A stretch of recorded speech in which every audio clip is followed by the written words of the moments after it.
cheer Inder heart Indo cheer Inder heart.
Hi. Is this thing working?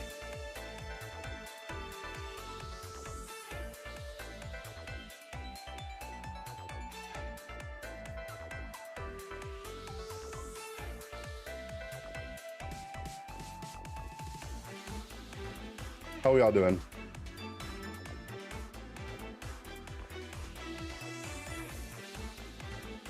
Hi. The VGC is going to be, I think what we plan is we'll both be live. And then when I'm done, I might raid him. But I think we'll both be live.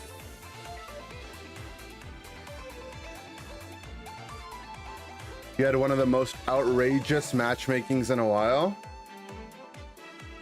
Did they put you on a good team? Yeah.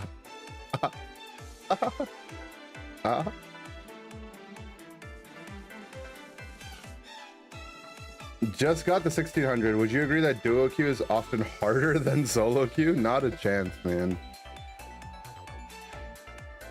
Not even close.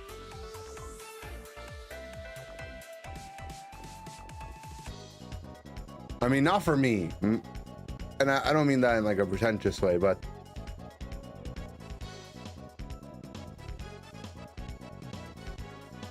it's just in duo queue, you get to have you get to guarantee yourself getting like a healer or a tank or something broken with someone else. And if you guys play remotely together, you will dominate them.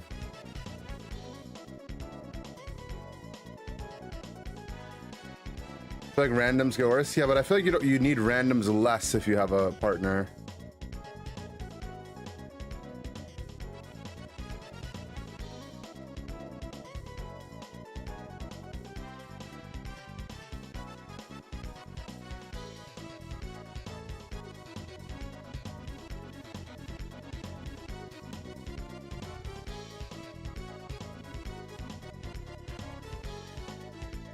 Hello, how are we all doing?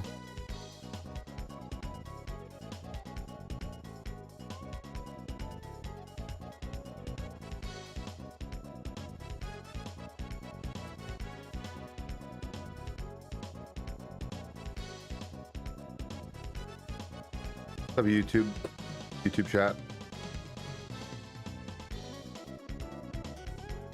What's up, Twitch chat? Look at these win rates. All right, let's take a look. Just if you want to be a small critique, by the way, if you want to be a Twitter guyer, you should never lead your tweet with an @ because the way Twitter works is if the first thing you have is an @ in your tweet, it doesn't send it to people's For You page. It'll only send it to this person's For You page. So that's why if you ever see people make a tweet, right? I don't know why I'm not logged in here. They'll always have a dot in front of the @ because the dot adds a character so that it can actually, other people can actually see it. Because this tweet, no one will be able to see it unless they go to your page. Or if people interact with it a lot, But it's not going to automatically go to anyone that follows you. Okay, but yeah, let's see. Bottom 3 are win rates from this season. You had from your teammates. Top 4 are ranked from your enemies. Okay, so all positive. 47, 33, 48. Well, and then the hidden profile. I mean, 33% win rate is pretty impressive. Like, they gotta be trying to lose. They won with a duo queue in their last game, though. Oh, you know what's funny, though? You know what's funny, and I think I might have solved it. What if, instead of looking at your win rate when they do matchmaking, what if they just look at your win rate from like your last 5 games? Because they're like, oh, people change. Because all 3 of these guys had won their last game. Their last 2 games. So if you think about it, their win rate's at least 2 out of 5. 40%. If not higher. Think about that. But yeah, I mean, 33 is atrocious. Okay, so then at least, I mean, what if you winning your last game just improves your MMR by a lot? Food for thought, you know?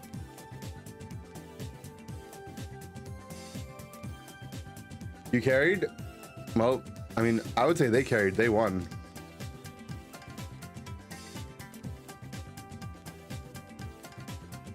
Okay, for some reason, my game sound was muted the whole time.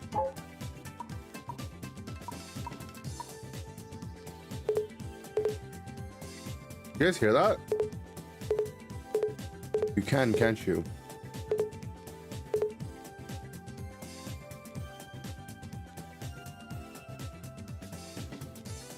Now you can't hear it. But now I can't hear it.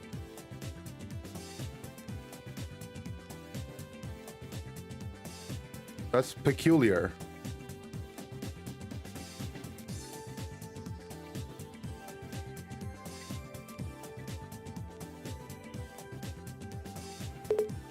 Now you can. But I don't have to have this thing open for my sound to work. Why do that?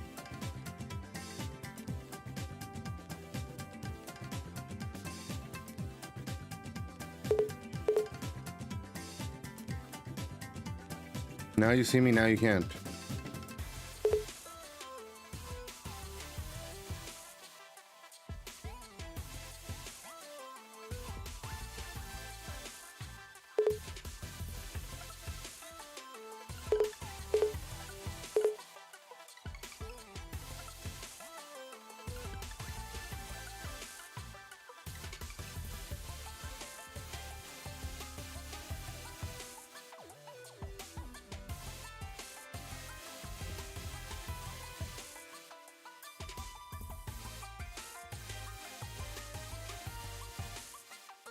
I don't know. Okay, whatever. Whatever. Just try to play some video game.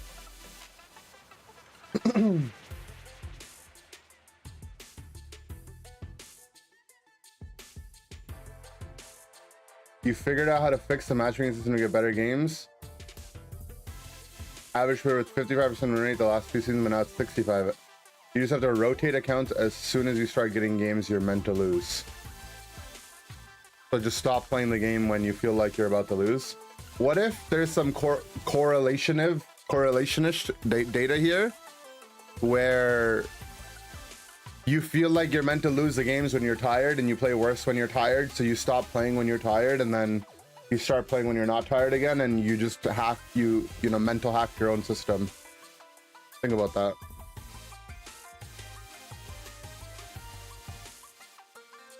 Think about that.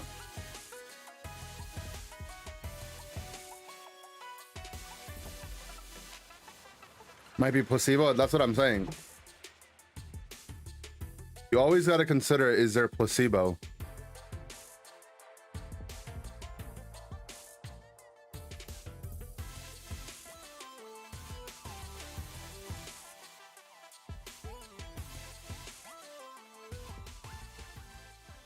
Okay. So for some reason, my game sound is not working.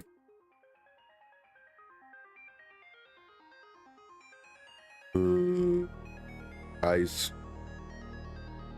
why is it not working?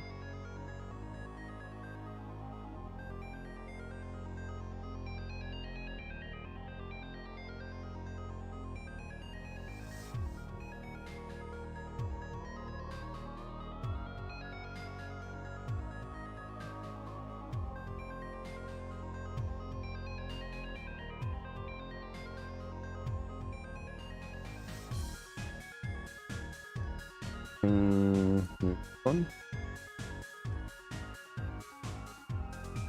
No.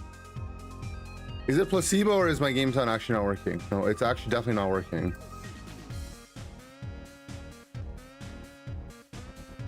But why is it not working? It doesn't work unless I open this program, but it's never been like that. And I guess I'll keep it open so we can have game sound for the stream. But it's actually not supposed to be this way.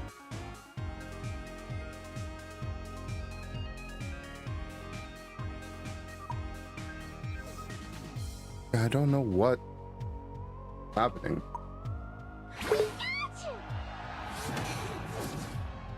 Guys, I like Elgato products, I'm not gonna lie, but I've never had more issues with hardware than with Elgato stuff. Like stuff that just works normally, like I don't change any settings, the next day it just stops working.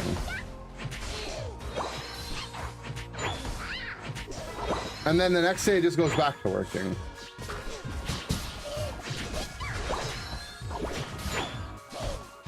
It's very peculiar, as they say.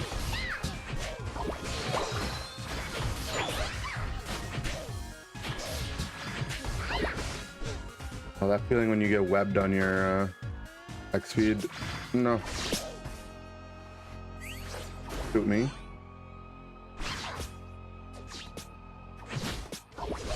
Gotta go into the bush, man. No, why are we not hitting it? They're in Tim anyway. He knew our jungler was coming, that's why. Oh, you like that? You like how I prepped that web? Cool guys don't look at E-balls. It can't happen.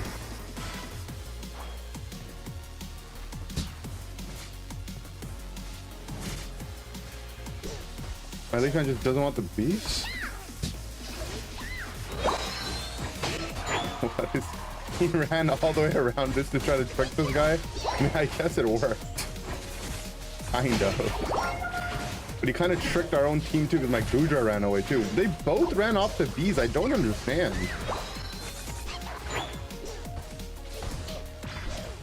What were they doing? It's a full HP thing too. First auto crit, hello? No, I don't die to that. I died to that. But honestly, why is he level 6, man? He was a baby in our lane. He's not even their jungler.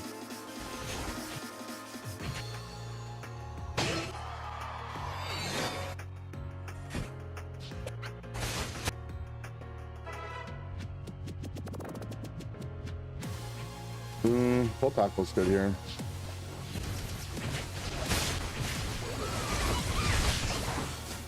Acid proc just when my full tackle hit him, I guess. Full tackle's not good here.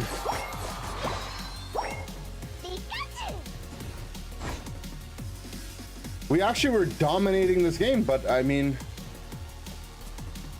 I don't know. The thing is, it's like, it's one thing if the tides turn because the enemy team made like a good play or a reasonably good play or something. And it's one thing when you go from dominating to losing, because not because your teammate like misplayed, right?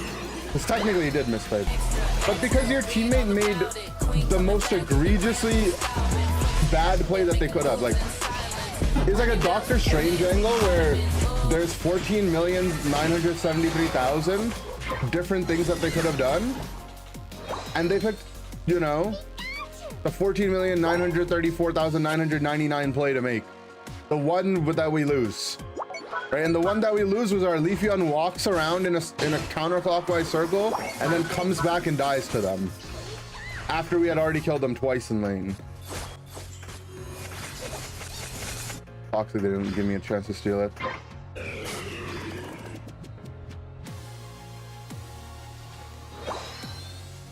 I just don't understand. I mean, I died after the Glaceon too, like, yes, but there's no way that they would have any amount of XP if we didn't make that play. The guy went from level 3 to level 6. And with buff. I mean, I guess they were being quirky. That's one thing they were doing. The XP should be guys more XP than me, man.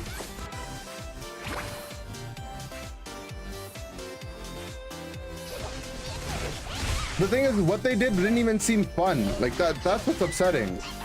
You know, it'd be one thing if what they did was like funny, right? Like if they stood in a bush for like 40 seconds and they finally got someone. But literally running off the map by yourself, doing a little loop-de-loop while the bees are up, I just don't understand. you know, usually you can understand the thought process behind someone's bad play, or you can tell that they just made a big poo-poo, you know?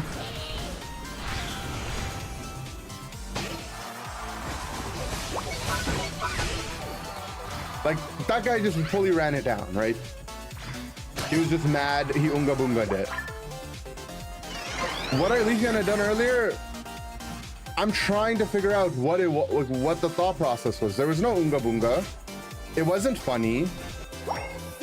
It's not something that, you know, people do that they might have copied off someone else. You know how like people do the weird clear at the start of the game?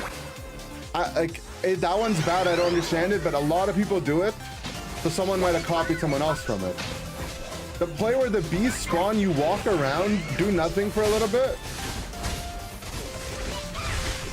I don't get that one. I mean, I guess the one thing, maybe, is their mom called them for chicken nuggets. And they did like, you know, they were playing without looking at their screen. It was just a bad play? No. It was a special bad play, you know? Because at the very least, if you're bad at the game, you're just gonna do whatever's in front of you, right? Oh, the objective is in front of me, I'm gonna do it. Oh, there's a neutral piece of farm in front of me, I'm gonna do it. There's a pad in front of me, I'm gonna do it.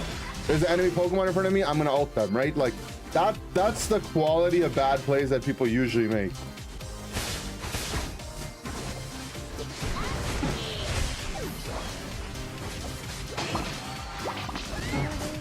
Big XP for my Mimikyu.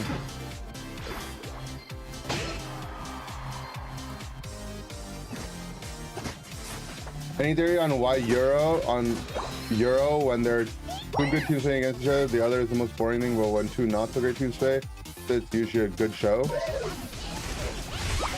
Because sometimes playing properly is boring, you know?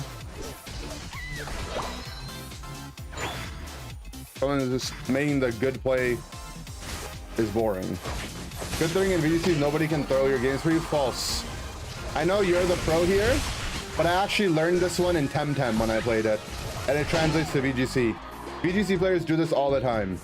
You can blame your opponent for making the bad play and making your play worse. That's something that the VGC players do all the time. Why didn't he protect there? Obviously he was supposed to protect, right? And then your play becomes worse. I've seen every single VGC player I watch do that.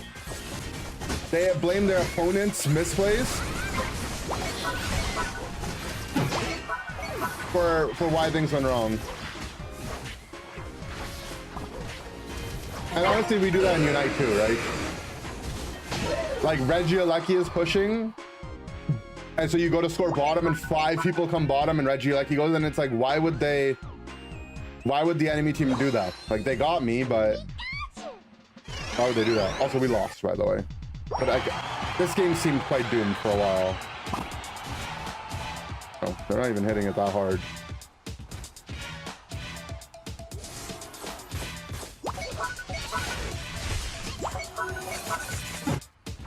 Okay.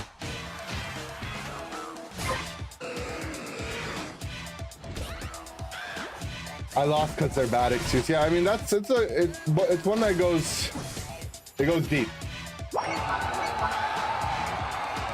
Lontiac, welcome back to the tier 3 sub. Thank you. Much appreciated. So I don't know if you saw, but you can request to play any Pokemon you want.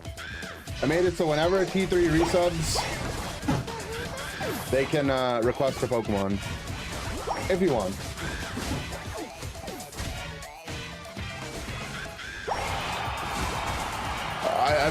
This game truly was a game. Rollout Wiggly? Yeah, we can play some Rollout Wiggly. You tried Temtem, then just no player base? Yeah, pretty much. I don't know. Temtem had so many cool battle features. Like in Temtem, if your Pokemon have a speed tie, in the 2v2 competitive battles, if there's a speed tie, there would be like a speed tie like meter basically. So if you have the priority meter, you win the speed tie, but then the next speed tie, your opponent would win. So there was no such thing as a speed tie. It would randomize who would start with the priority, right? And then, yeah, like you basically always knew what the speed tie outcome would be, like depending on who had the priority, and it would just swap one after the other. And then instead of just picking your 4 mons to do your 2v2, it'd be a draft, so you would get to ban one of their mons. It was like it was really cool actually.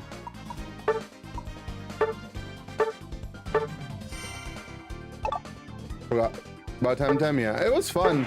You know what actually happened though is a bunch of the players were asking the devs to make like that do more battle features, like either have like a battle simulator thing so people could go and battle, or just better quality of life for the battlers. And the dev in the Discord wrote, this game, we don't want to make this game about battling and competitive. We understand that you guys really like that, but that's not what our vision is. And we were like, so should we just stop playing the game then? And he's like, yeah, if you don't like it, quit the game. And so I remember like a bunch of people quit after that, including me. That was the day I stopped playing. And I was like, okay, if the dev says to stop playing my game, it's not for you, then you just listen to them, right? You like, what else can you do? Right? If Timmy came to me, right? If Timmy came into my chat and he was like, stop complaining about matchmaking, this game is not about ladder. We made this game just to showcase Pokemon and what they would be like in a game like this. We're not making this game for you. You should quit. I think I might quit if they told me to quit. I would be sad because I'm way more invested in Pokemon Unite than I was in any game ever. But I might do it. If the guy who makes this game told me to stop playing, I would do it. So I hope they don't do it.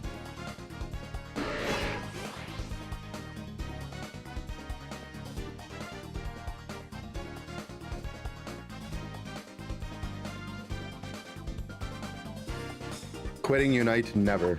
Ooh. What's up, QU? Thank you.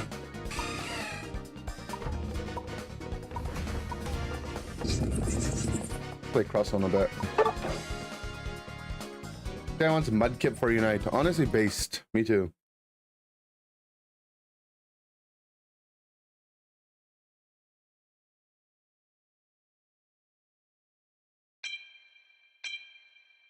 Why is it if you reach Masters, the motivation of playing the game becomes less? Do you want the honest answer, or do you want me to sugarcoat it? All right, this is not directed at you or anyone in particular, but if allegedly you're the type of person that doesn't feel motivated to play after Masters, in your mind, you have Masters on too high of a pedestal, right? I think for a lot of people that continue playing after Masters, they understand that Masters is where the game starts, not where the game ends, right? So if you're like, oh man, I got Masters now, I have no motivation, it means that the Masters was your goal in your mind, and you're happy with achieving that. Which is okay. Like, I think if there's enough people that feel that way, it's a flaw of the system, but I think you can't think of Masters like as any point of relevance, you know?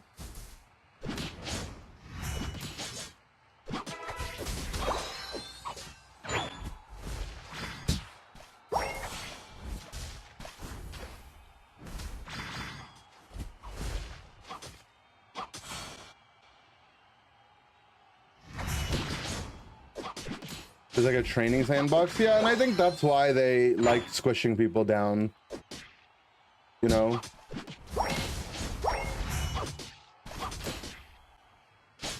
We get that? I don't think we got that. Oh, we did.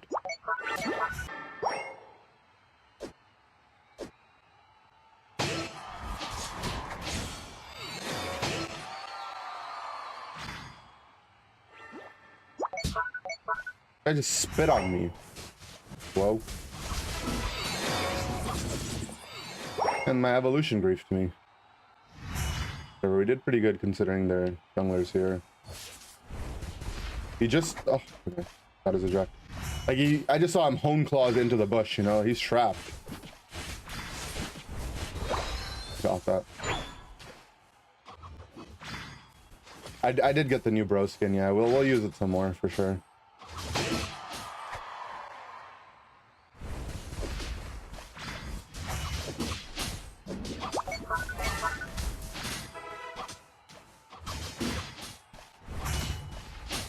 Got the slow on him, I didn't get the trap. He had eject anyways.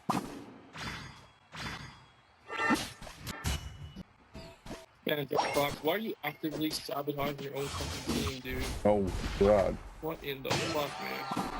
Guy's not happy. I feel him. I would just never tell that to someone else. Why the fuck would you do that? What do you need the red buff for, dude?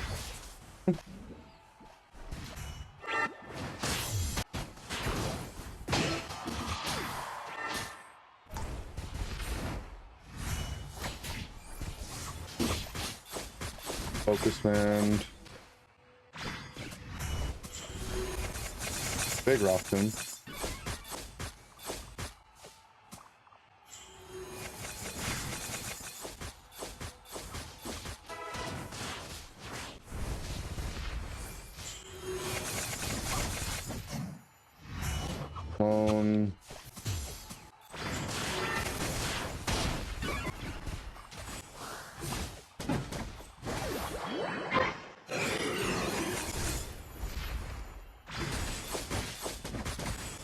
Again. I mean, we're just getting 5v4'd. And my Aegis is still level 6, you know? We need him to become a big sword already. To be honest, I don't know how he's not level 7. Like, he really must not have gotten any credit on kills. Oops.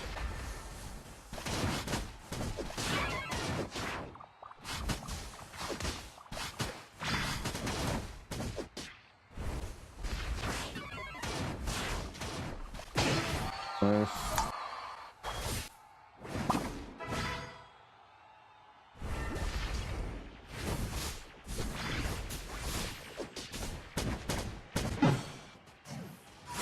Alright.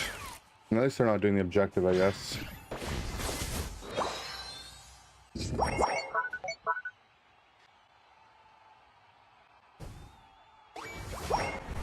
My God, man.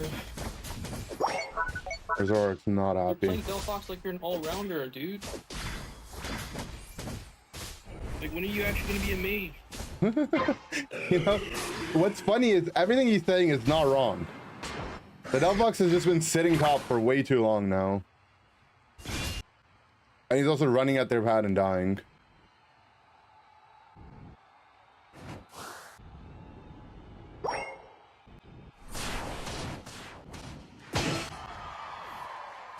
You missed the Wiggly game? I forgot. Oh. We should have picked Wiggly. No one reminded me. Bad streamer.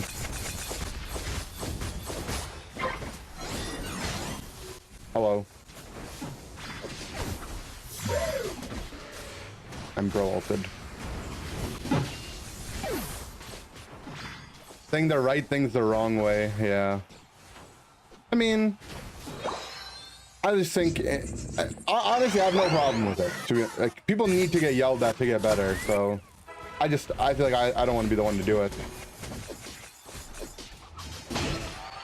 I don't want to get clipped on Reddit for flaming randoms.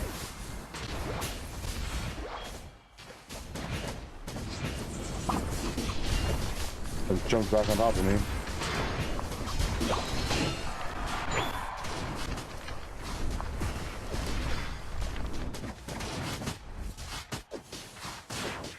Oh, how broken is called. Actually, the how broken is called.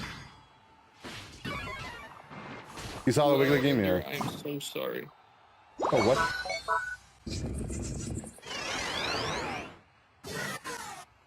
Why did he say my name?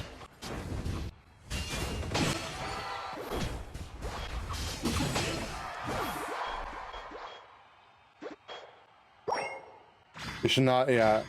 I don't know why they buffed Scald like this.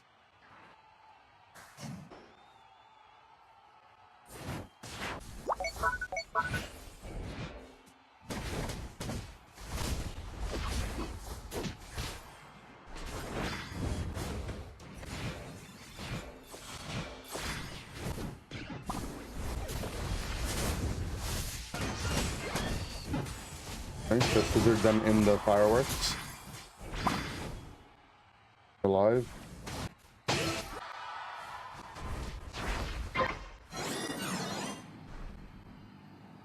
Lost my focus band. Probably a great idea to buff Bro, yeah. Ender, I don't feel so good. Did Thanos snap his fingers again? People are toxic, makes bad players not listen. I come from a different part of video games, different era of video games, man.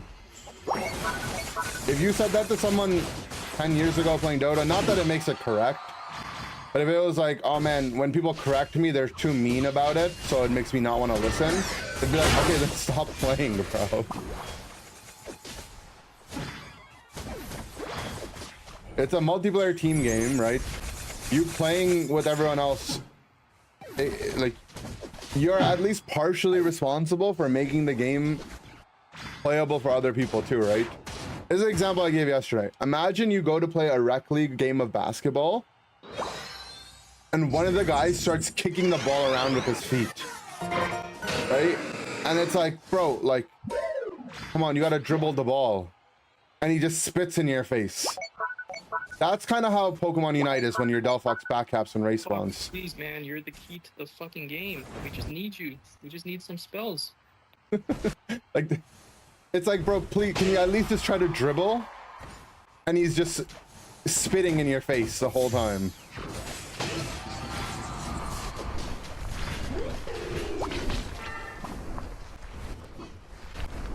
He just won't stop spitting, you know?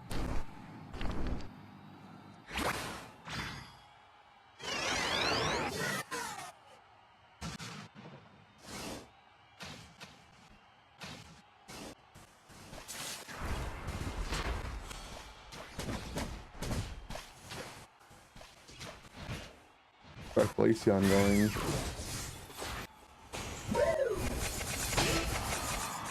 Put up a wall to protect him. We lost our Zoro now for 30.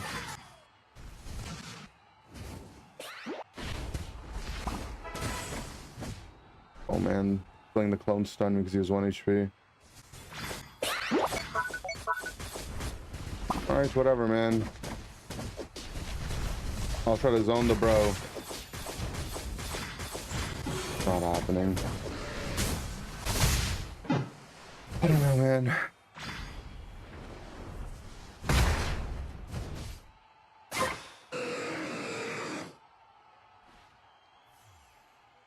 Doesn't even come close. I mean, Call of Duty is like toxic for the sake of being toxic, right?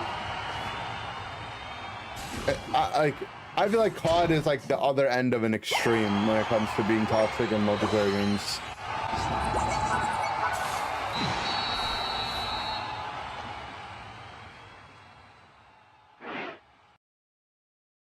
All right, now we play the Wiggly. I don't understand, man. This Fox is definitely something. And the thing is, the Fox isn't even the lowest MMR player on our team. All right, let's play another game of where are they bad or are they bad and trolling?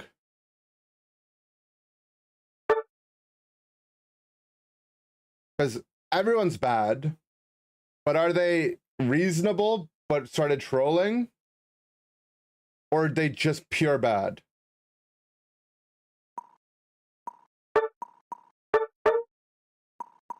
It's hard to say. They're on a huge losing streak though. What the heck? 1, 2, 3, 4, 5, 6, 7, 8, 9, 10, 11. They lost 11 games in a row. This might be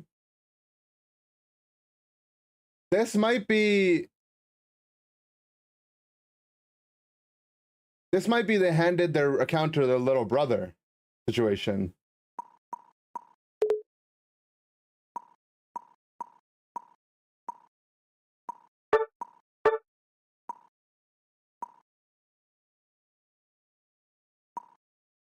Or they really don't understand how to play Delphox.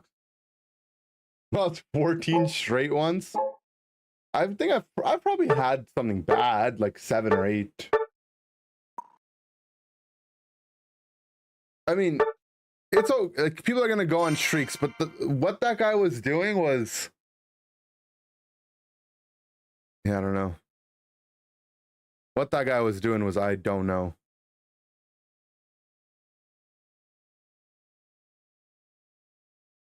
Might have been you. Don't forget Wiggly. Thank you for reminding me. Yeah, we will play the Wiggly. Because I didn't have it on my list. When I have it on my list, then it works out.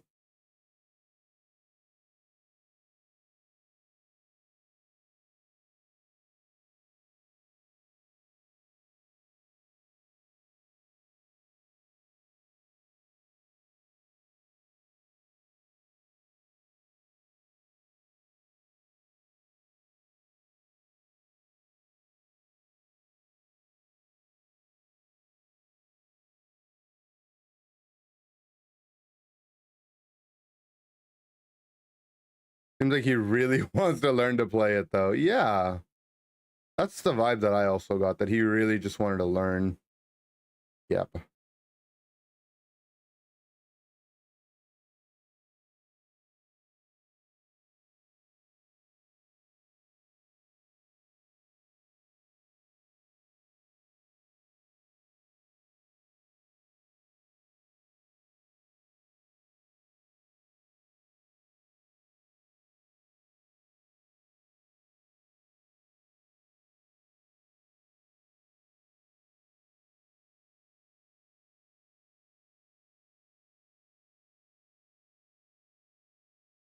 I feel like sharing how smart I am with the chat.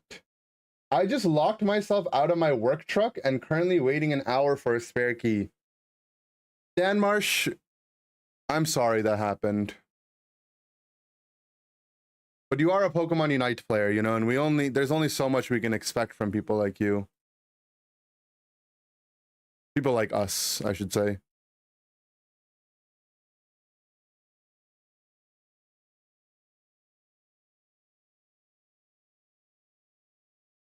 Good job.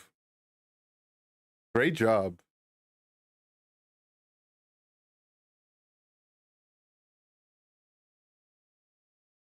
You did great, buddy.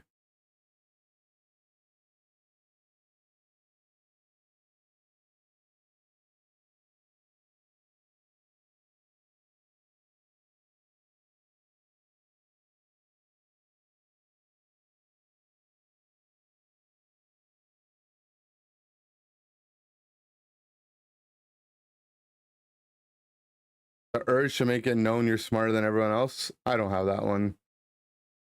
This is true already. Yep. All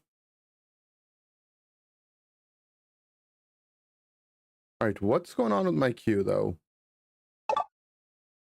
Oh. I know what was going on. It was stuck.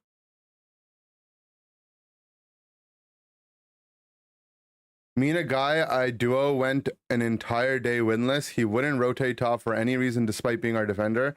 And this was early in the game history, so I didn't know better to tell him. That's unlucky. You've been hard stuck 1300 for days, you're getting tilted. Maybe it's time to go back to the basics. You had the highest math grade in your high school at all 4 years and you get a plaque for it. That's your smart achievement for life. Don't say you peaked in high school, man. That's not something to be proud of, buddy.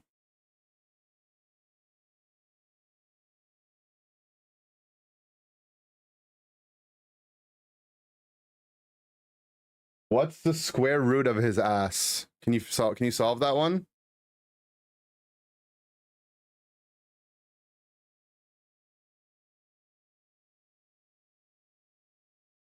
I peaked in kindergarten. True. Didn't we all?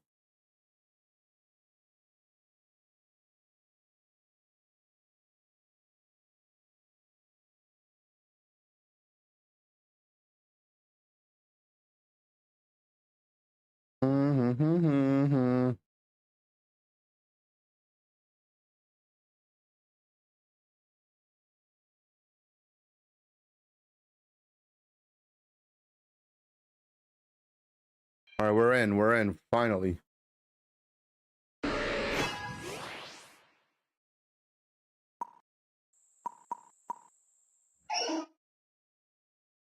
Time to roll on them as Wiggly.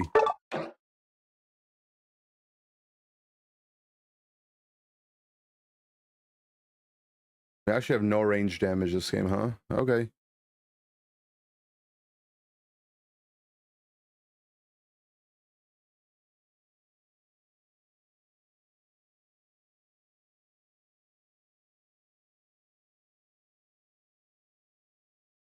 I am the range damage. So true, actually.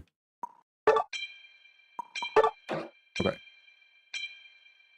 Attacker slow bro. True, we do have attacker slow bro. We also have a guard now. Do you think it's more important to be Wiggly or to be tough? Depends on which build you're playing. If you're playing rollout, then you kind of want to be Wiggly. And if you're playing Sing, then you kind of want to be Wiggly. You know what I should bring back? I was thinking about this a lot over the last couple days.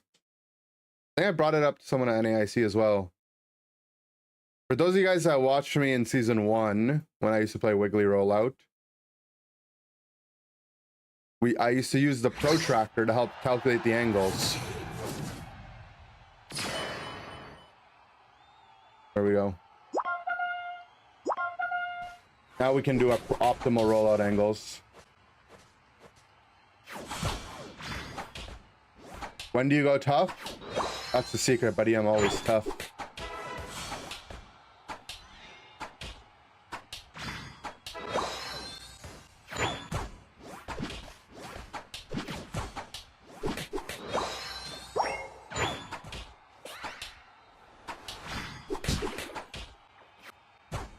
Okay. The carp.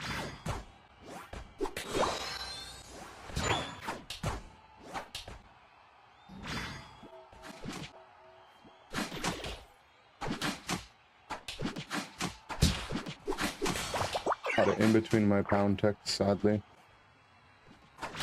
Nice skin. I like it, I like it.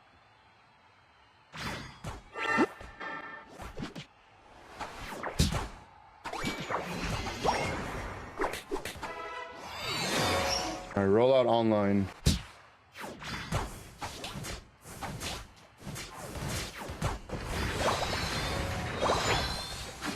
Got everything. You like it, you like it.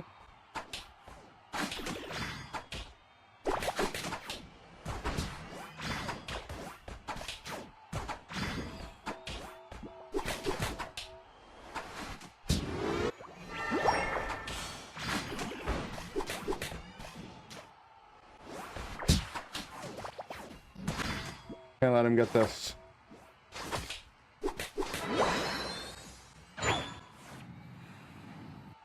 Nice, nice.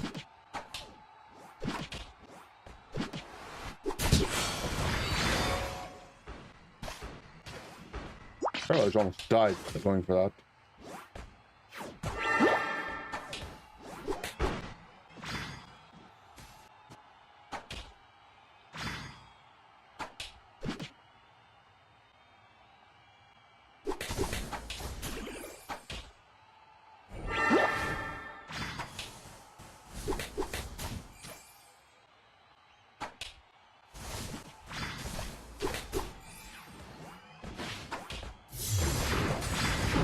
Nice. So chain CC angle.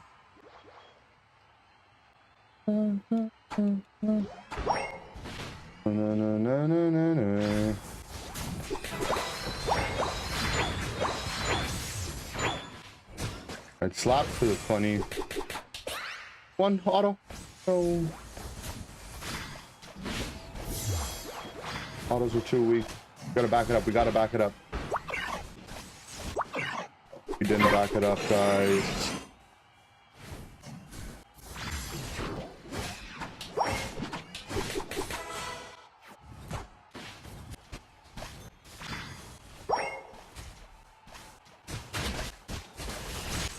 No, that's so toxic, that PK. Another game where we just get 5-man to bottom, man. How is this fair? I'm just trying to be a gamer over here.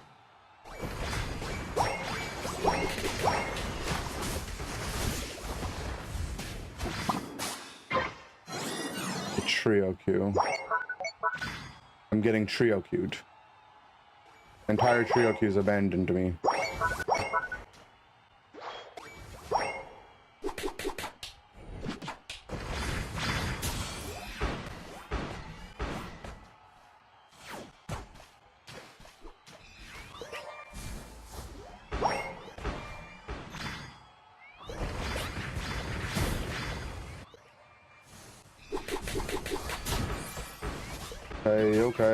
Okay.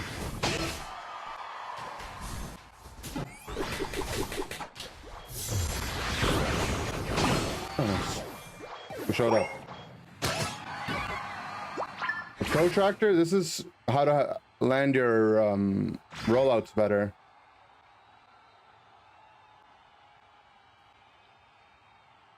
Where the fox at? We need some spells, man.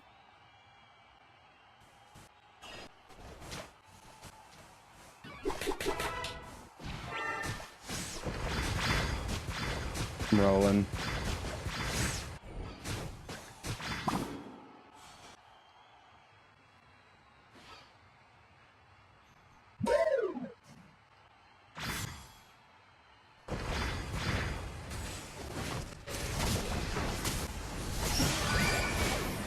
Alright. Gonna dive us. Let's start popping some Unite moves though.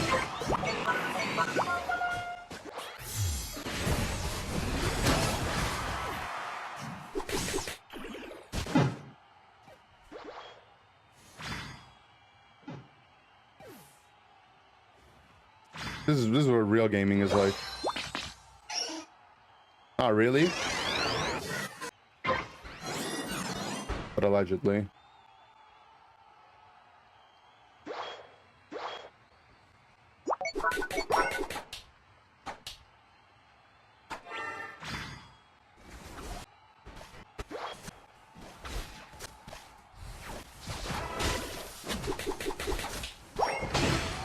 Okay.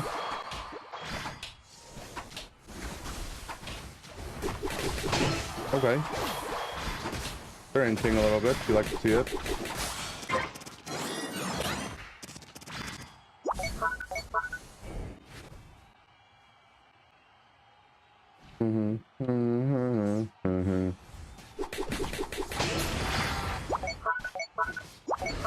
Okay.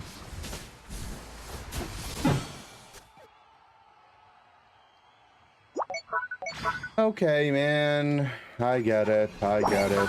I get it. Got some fans on the other team.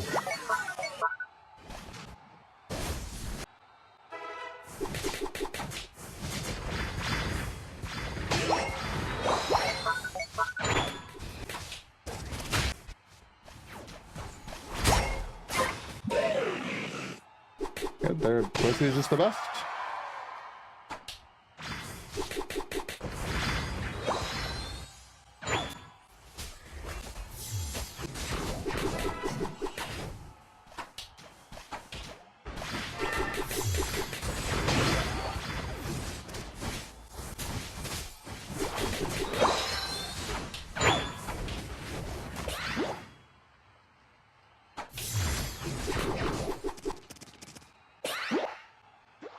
Yeah, they got their, you know, their trio queuing.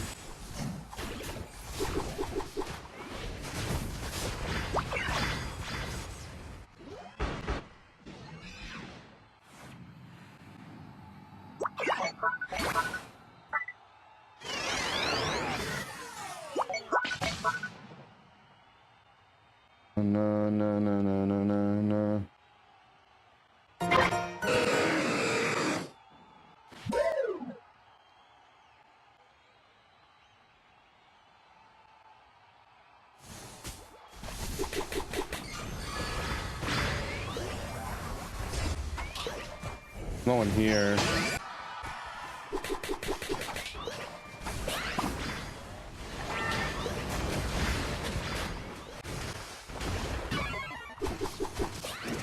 Okay.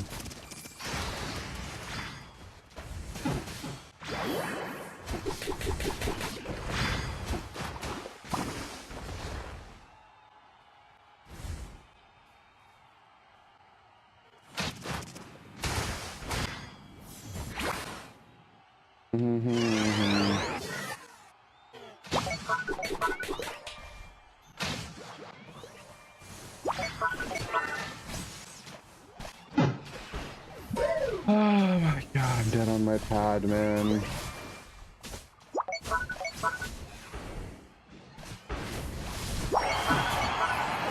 What a snipe, yeah. These guys are just better players. What can we do?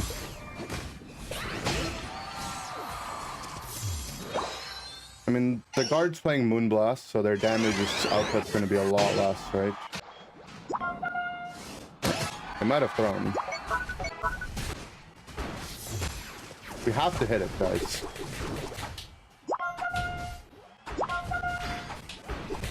We have literally no option but to hit it.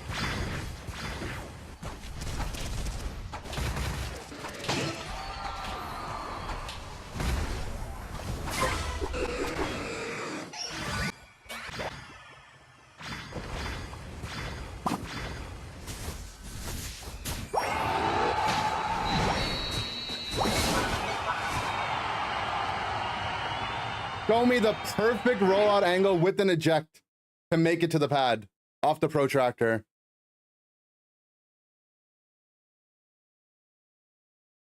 Show it to me. Let's go! With the double overcap on the guard cap. Oh my god, man. That's the protractor right there. My god.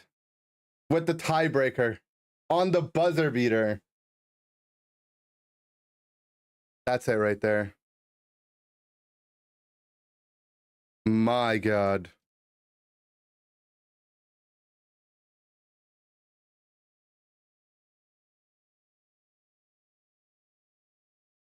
Hi, I'm from the University of Toronto, and I would like to award you a PhD in geometry after this W gameplay. Thank you. My god, man. That might be the best rollout in the history of rollouts. Did someone clip it? I gotta see it again. Wait, I could open it. Hold on. Wait.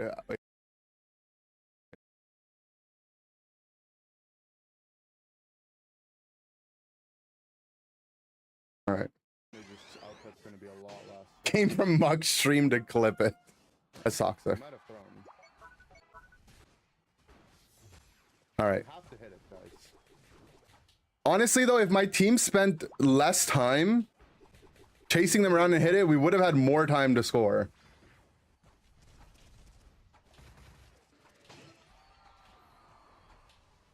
I should have ulted here to not get thinged, but whatever. I did that for the move speed bonus. Boom, eject on that wall. On the buzzer. Oof. Show me the perfect rollout angle with an eject to make it. Oof.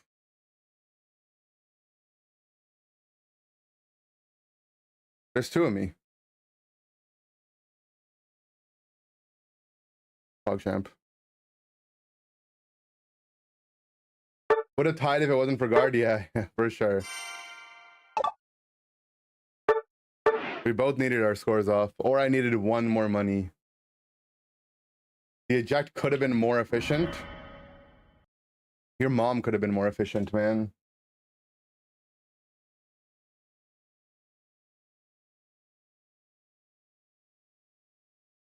Got him. Honestly, sometimes you just add your mom in front of a joke and it lands. All right, this is not a sponsor. I don't even know if it's going to pull up on the screen because it's green. but Kirkland brand green tea from Costco, this shit slaps. And there's no added sugar.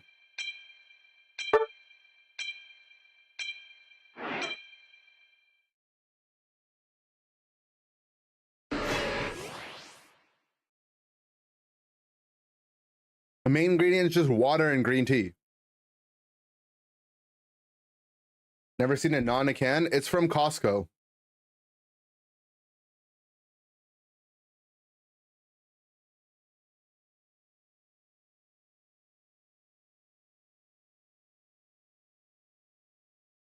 It's because I have a weird filter on. 1 second. I have like a green screen filter on. Here. This one. This is what it looks like. It comes in these bottles in a big case.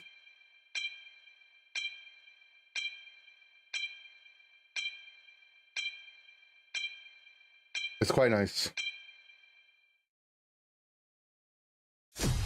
Honor of Kings stream soon? I don't know. Maybe. It slaps, right? It does slaps.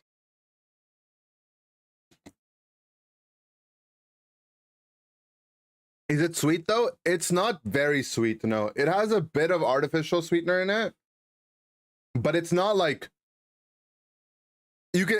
It's very green tea heavy. It is very green tea heavy.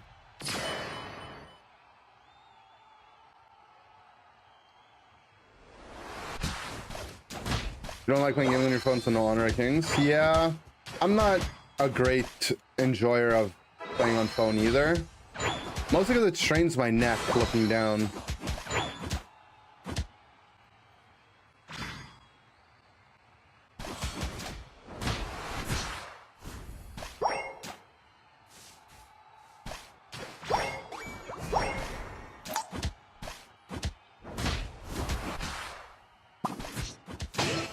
Big.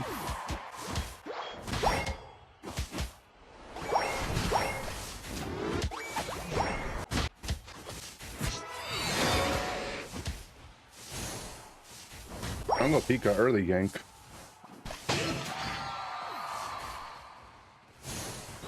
Got it. Did we use web already? Got it. Got him.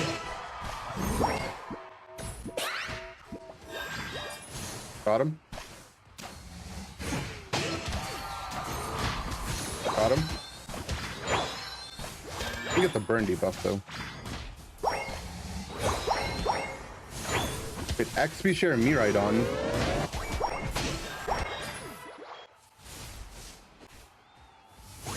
This guy might not. This guy probably doesn't play VGC. He doesn't know.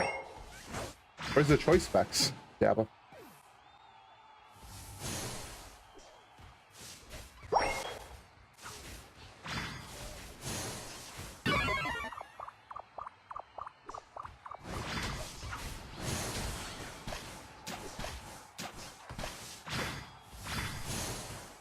Got him.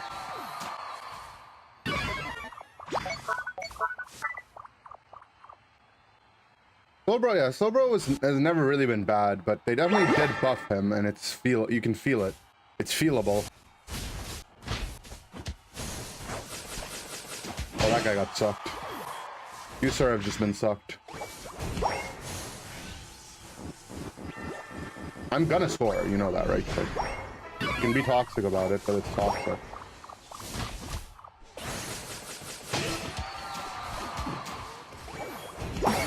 Oh, we broke. I mean, whatever.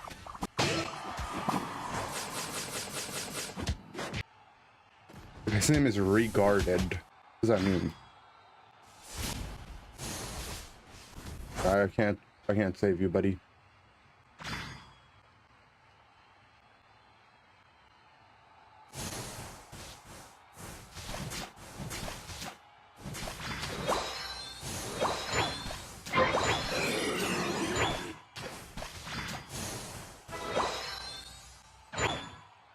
Buzz was in there deep for sure. We're heading down. We already broke top pad. Give me Dev in the chat. Add choice scarf to the game. I mean, our version of choice scarf is just rapid fire scarf, right? We just didn't want to call it choice scarf for some reason. Gonna get 9 and hold the pad because our team's already undermanned on the objective.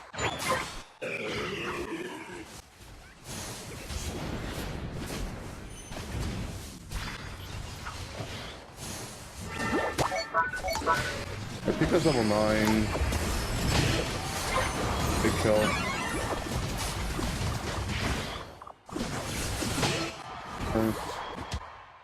Do you still hate men? Guys, type 1 in the chat if you hate men. Any men haters? Okay, let's get some ones. Yeah, we still hate men. Oh my god, you guys really don't like men today.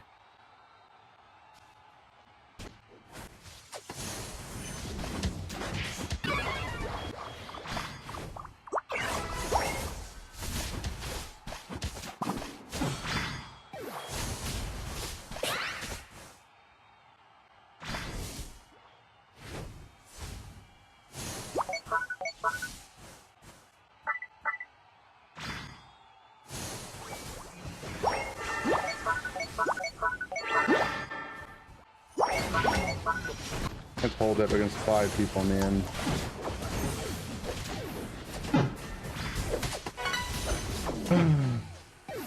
Don't know why we ran in after they did it, man. Is it good to use weakness policy next to muscle and scarf on center or scope better? Scope's much better, bro. Much better. If you're playing Pyro Ball, you could play like attack weight. But Cinder isn't the type of character that's gonna have their weakness policy stacked up, you know? You don't really want to be getting hit as that mon.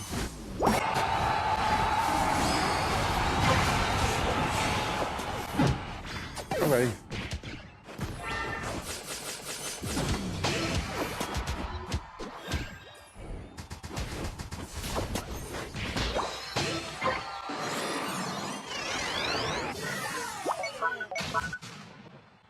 A stacking item that raises your movement speed. I see. Don't know about that. Maybe.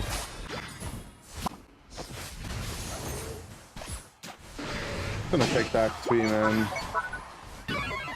Who knows when or if we're gonna have another team fight before, right?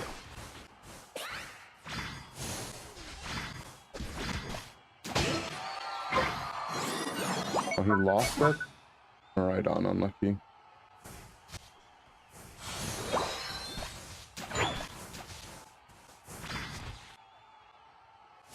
Dead. He's definitely dead to Maridon ult.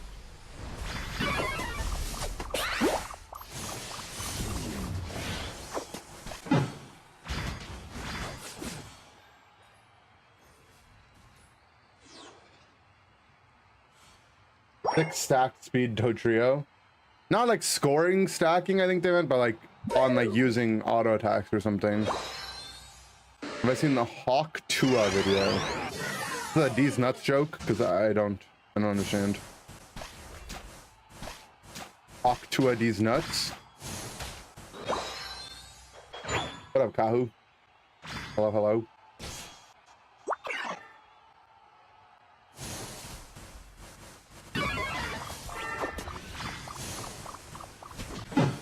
Okay. Mean Look plus Maridon is definitely funny.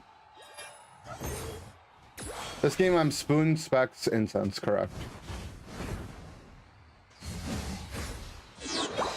Interview with some girl. Okay, I'll check it out later. I have colorblind mode on, yeah.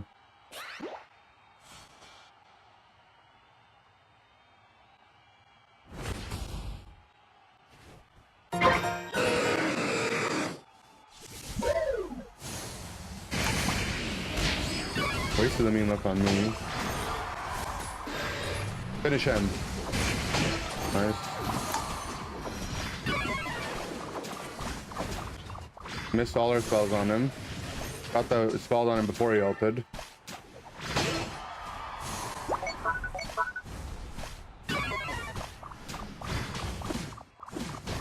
It's gonna be a little annoying to do this into Pico Luca, but definitely our best chance at winning. Nice. I Scald Tick got it, didn't it? Yeah. Because his overheat did not look like it was on the mark.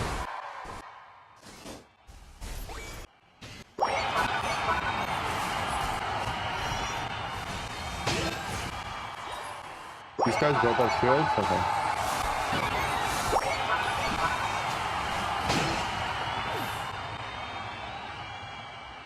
Yeah, we don't see color in this shot.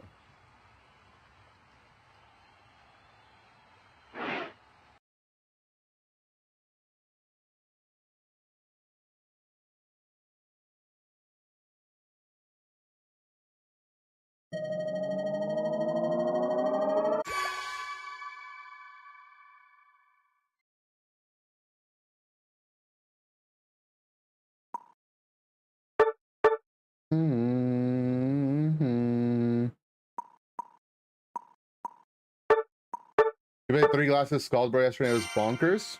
Sounds fun. I don't like stacking because I think, okay, Wise you shouldn't play on bro. Let me just tell you that up front. Straight up, real talk, no kizzy. Don't play Wise Glass on Soul Bro. He doesn't have enough base special attack to take advantage of it, of a percentage based multiplier. Spoon is just better. Spoon, objectively, Spoon, no kizzy, no cap, is just way better than Wise. And then over stacking specs, yes, you'll get more damage, but because your damage is a damage over time and very slow, you're gonna get more benefit out of having an anti-heal item than you would the straight up damage item. So that's why I run the build that I run, but you could run stacking over anti-heal if you really desired to. Wait, let's do our Garchomp build again.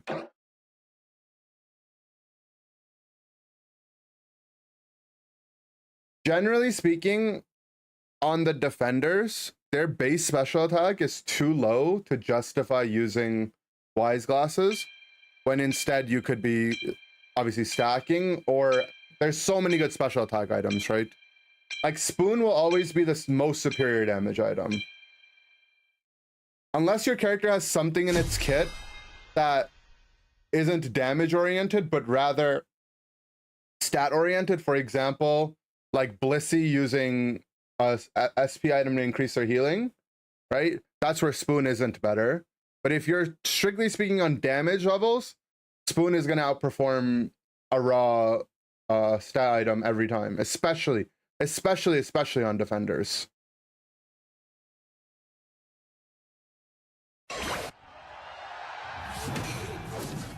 Take that thing off. My skin or my build? Choice specs?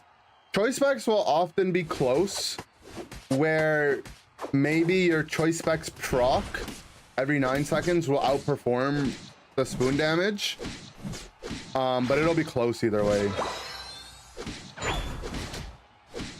I would still do Spoon generally because it's going to be more consistent, but you could do specs over Spoon, and then Spoon also gives you flat HP.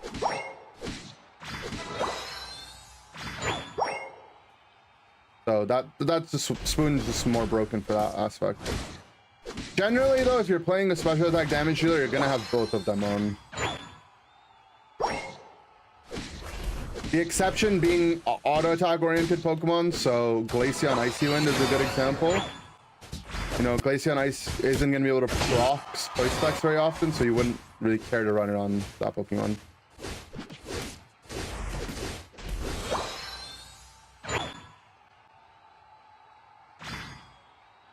Have time for this. Yeah, triple glasses definitely loses to Spoon, unless you're playing someone that doesn't exist yet, I guess. I died so fast. Maybe Sylveon for voice, but you're probably going to be running anti-heal.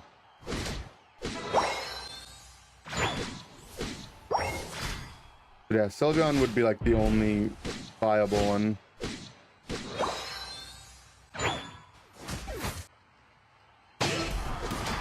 What up, Marcel?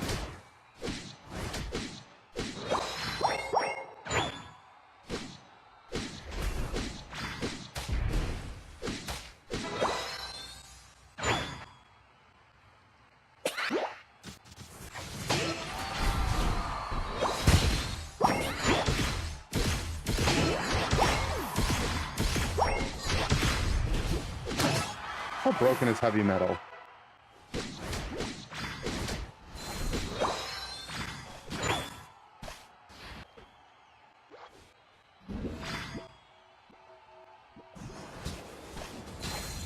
Earthquake getting cancelled is one of the saddest things in the game.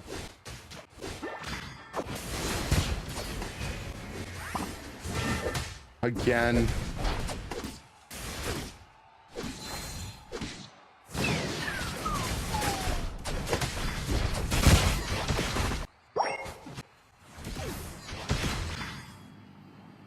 Gonna go back. Really wanted to be 9, bro.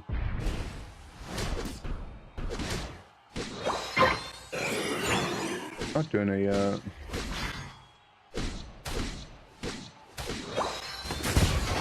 I just need one piece of farm. That would have been it if I got it.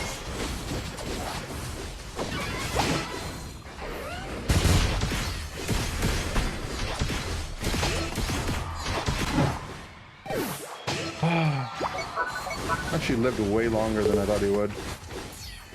Fine though, we all wiped them. Would first Spoon Specs be a go-to on someone with Hyper Voice? First Spoon Choice Specs. I would run Wise personally, but people do run Spoon, yeah. More of a personal preference.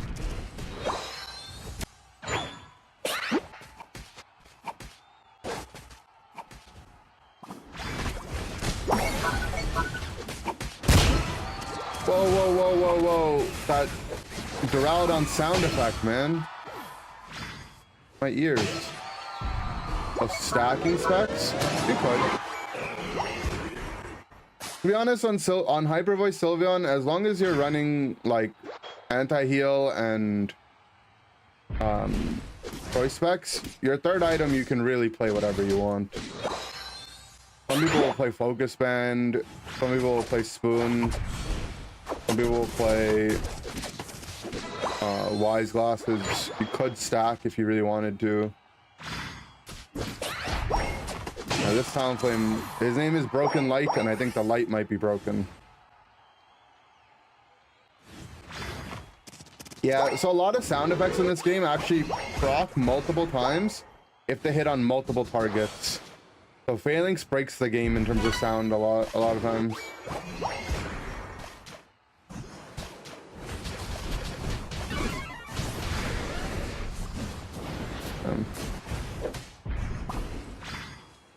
And 1 for 1 on our ults, but I might still die.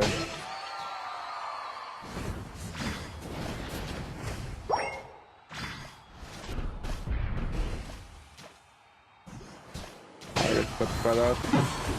Bad.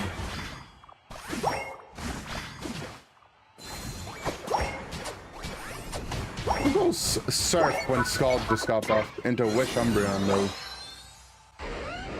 Or send Umbreon, period, man. Come on.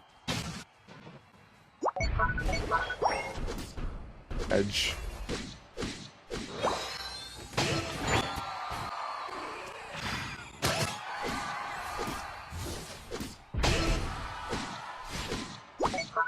They got light. No, this build doesn't feel broken for sure, but I do like it. I like how strong my ult's gonna be late game.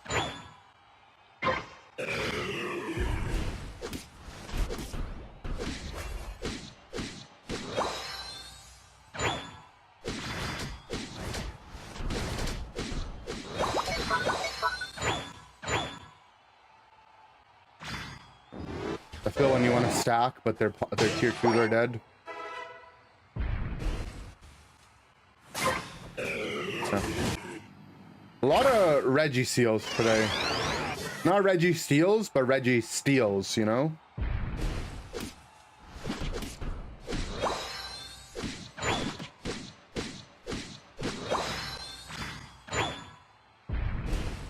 What buffs did ground build get? They got more damage on dig and earthquake. Not the blue. Don't care for it. We want the red though.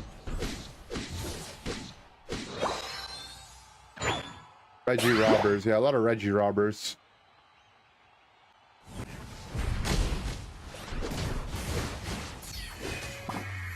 This is a jack. That's a really big cooldown to get out of a Blaziken.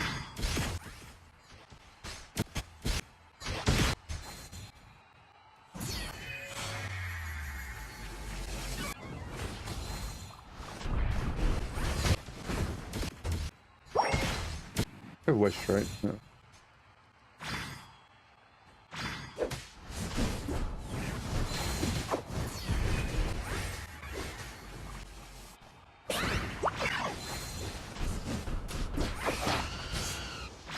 All flames unite. Can't really ult until pro ult. There it is. I just got double crit by the Dura autos, man. He actually did autoed me twice and each one of them crit and I die. Otherwise I can get my ult off.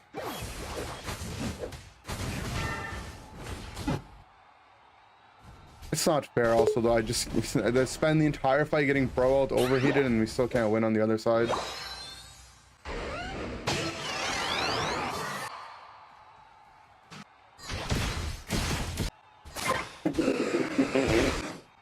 What? In what world, man, do they lose it to a Mewtwo Y? Girl went bot. It's fine. But I thought I saw everyone on top, but we're gonna be absolutely fine. Is he that one? Oh yeah. Oh yeah. Definitely didn't deserve that win, like our team, but whatever. They deserve. The enemy team deserves to lose for what they did to me, though. How did he get it? I think he got it with he Future Sight autoed it. Imagine how the enemy team feels. Good. I felt that way before.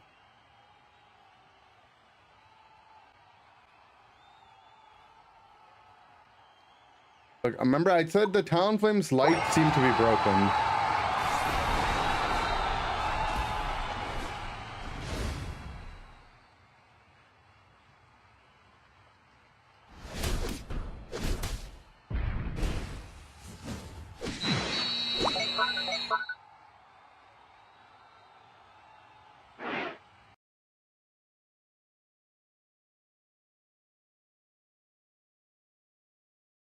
Now it's their turn to feel how I felt. Exactly. You know what it's about.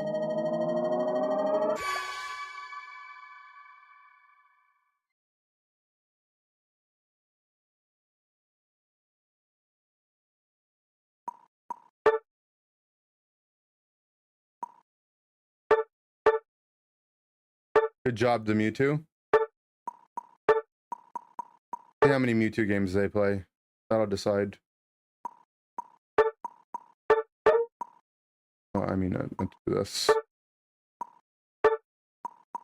They have 21 Mewtwo games. That's too many. With a negative win rate, they don't get a thumbs up. Give them an IRL one, but not one in game, okay?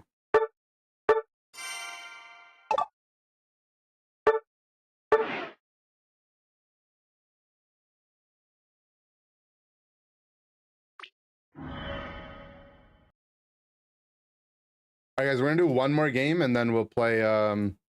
We're gonna do some VGCing.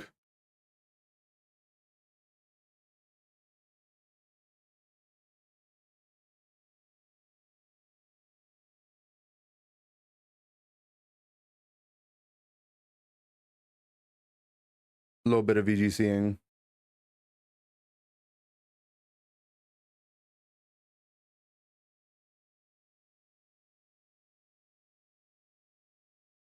Gonna be my next game on. I don't know yet. Did I get access to Unite Chinese beta? No. I don't think there's a realistic way for me to get on there.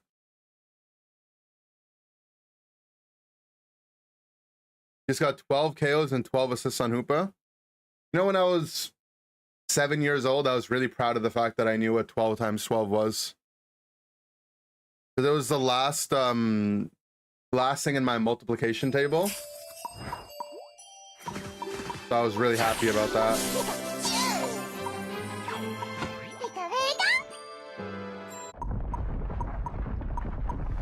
If anyone was wondering, that is.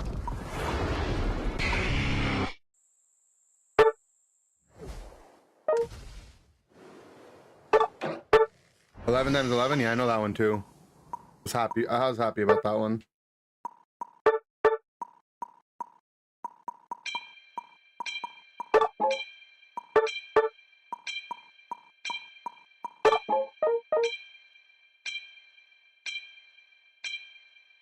Are you a Pika Blue fan or a Pika Red fan just using the Pika Blue skin? I'm actually a fan of both because I have both. I'm a fan of both because I own both. Bum bum bum bum bum bum. You don't get the deal with the China beta. Is it ever coming or what? They had a closed beta at first. Now this is the open beta.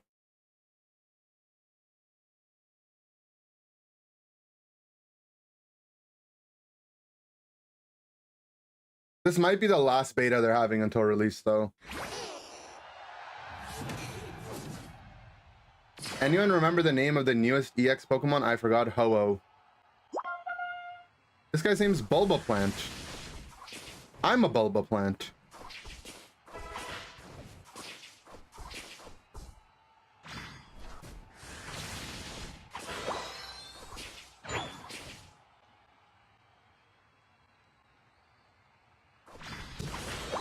Got auto boosted.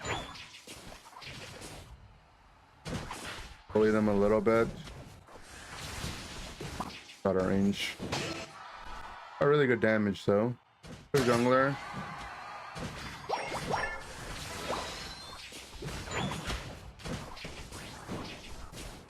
Got him. Dude, there's silver Saralege, I couldn't tell. Oh, but he went bottom.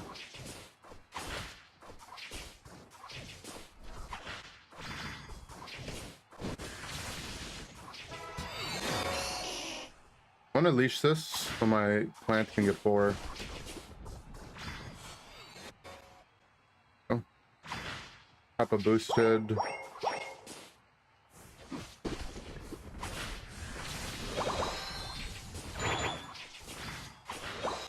Out my boosted.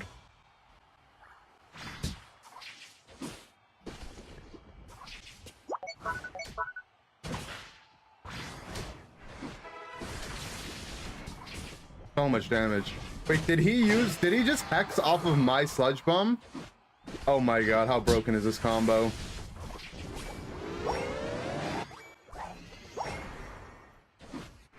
Find yourself a duo Q partner that will Venu Gengar with you. Just so you guys can do that.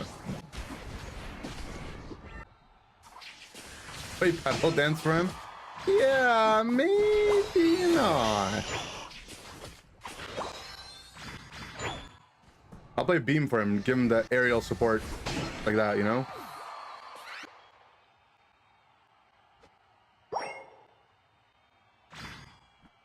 Fire in the hole.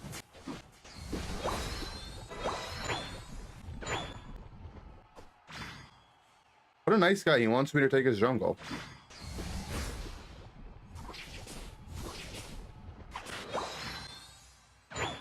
Died. I'm not giving them caps up here. The bees are about to spawn too. I'll leave the blue buff for him. I don't even have that much money. I would honestly rather be playing Eject than X-Speed, but fine.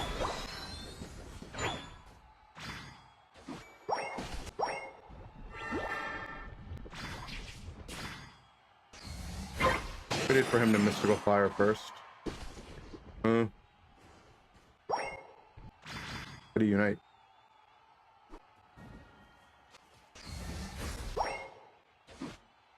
How does it jacked out?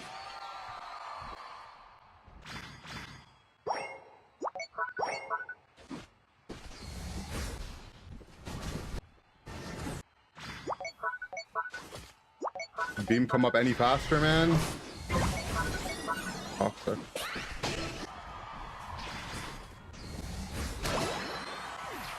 Fine.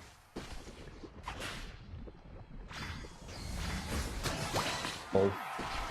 Yo, Sludge Bomb honestly is so good now.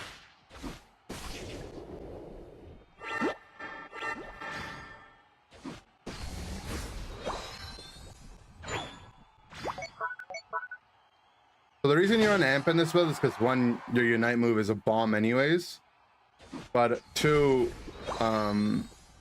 if you beam right after you unite, your beam gets the amp bonus damage applied to it. So you fire off extreme beams, you know? You might have heard of extreme speed. Now think of extreme beam.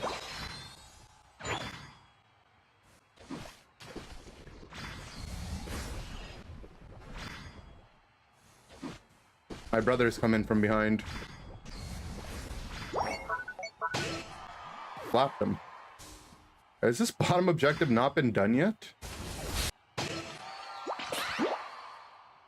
I've kind of just been doing my own thing.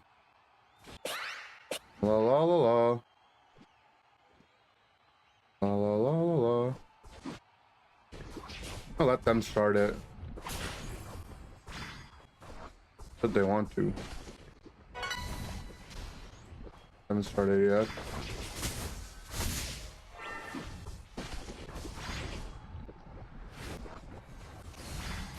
Beamed.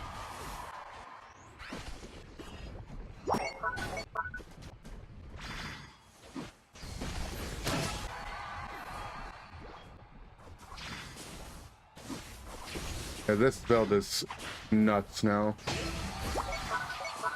The combo is Sludge, Unite, Beam. If you can, I wouldn't be too stressed about getting your Sludge off first.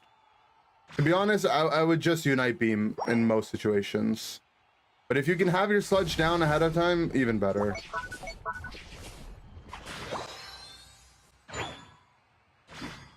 Your Sludge also has a way lower cast range, right? So...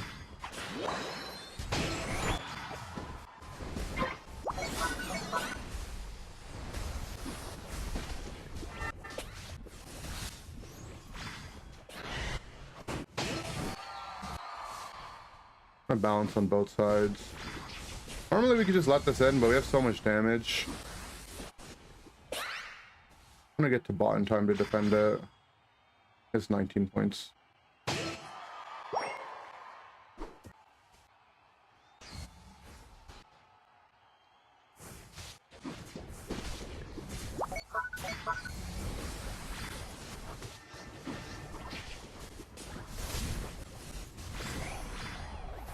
Late unite. One of the crazy things that they did to Sludge Bomb is if you get hit by even one tick of it, the slow will last 2 seconds. Right? So when they walk out of it, they're still slowed for 2 more seconds.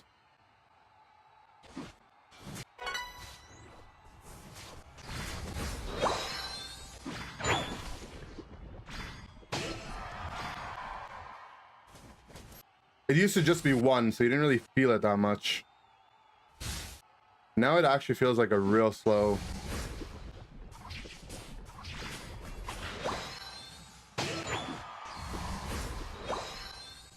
Level 13, you get baseline cooldown reduction, and Beam Plus also reduces its cooldown. 13 is really nice for Venusaur.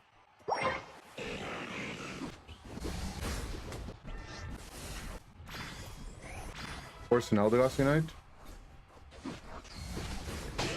Oh my. Wait, I killed the Sylveon in there? Huh?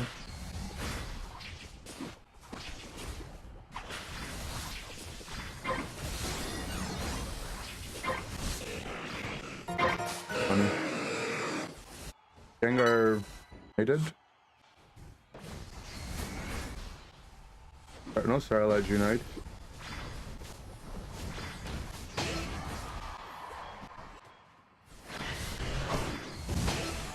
Boom.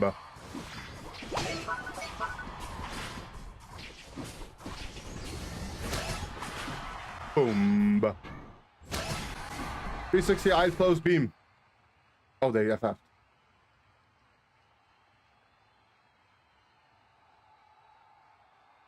.360 eyes closed FF beam.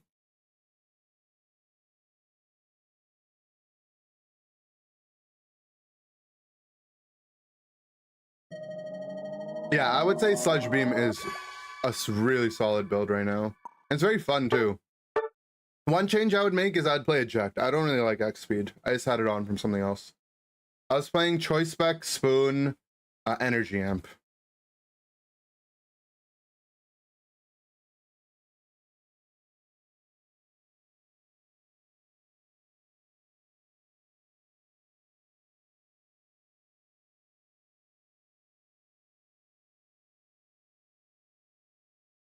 FF Beam Cannon. Pretty good game.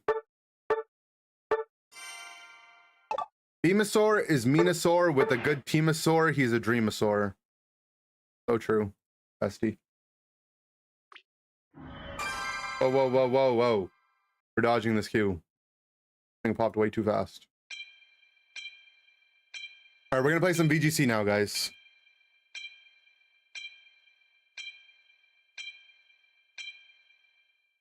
So, give me 1 second. I'm just going to change over categories.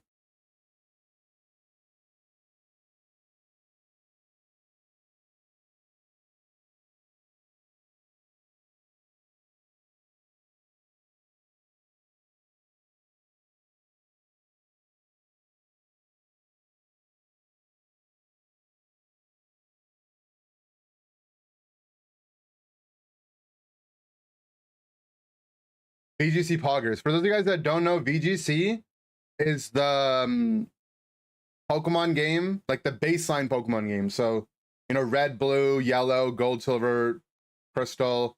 Right now we're in Scarlet, Violet. The baseline game's competitive battling, the competitive 2v2 doubles format. That's VGC. Or I think they call it VG now. But yeah, this is like the base game.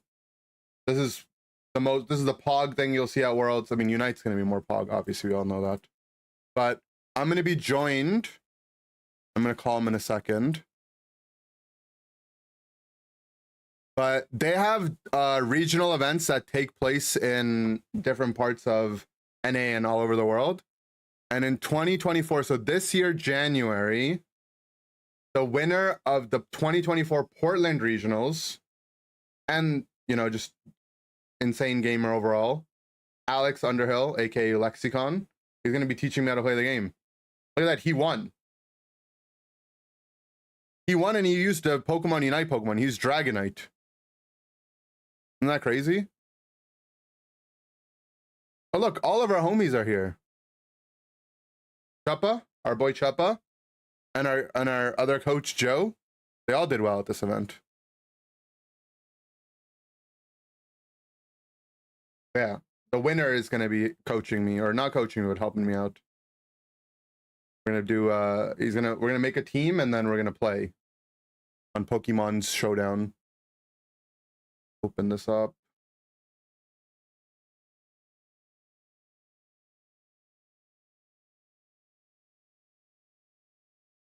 The win guy. Yeah, we got the win guy.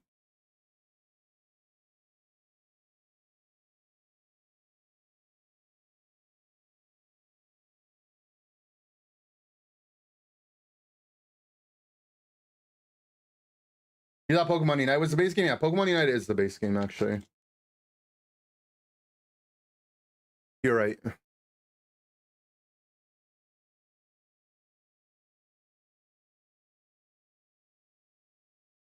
What's the reasoning behind choosing one of the glasses over the other? So I have 3 glasses. I have these red ones. These are Ray-Ban red ones. You see the logo there? These ones are like my more so like my daily drivers. I use these a lot more. And then I have the circle ones. The circle ones I like a lot. I wear them because I really enjoy the way that they look, but I tend to not wear them too much because I don't want to break them. All right, yo. And then the other ones I use whenever. Yo. Hello. Hello. Okay, we're currently muted on stream. Let me figure out how we're doing this. So I'll try sharing my screen. We can go from there. Unless you'd rather share your screen so that we can play on. Do you want to play an account like my account here and like at my level, or do you want to play something like on your account at your level? Or probably at my level. But okay. Yeah. So then it probably sounds better if you share screen then. Yeah, I could do that. Let's get that set up. Let me mute this, but pull it in. Properties. I want this one. Okay. That should be your voice. Hopefully. I don't know. Hello. All right. I got your screen now. Now let me go ahead and see about pulling that in.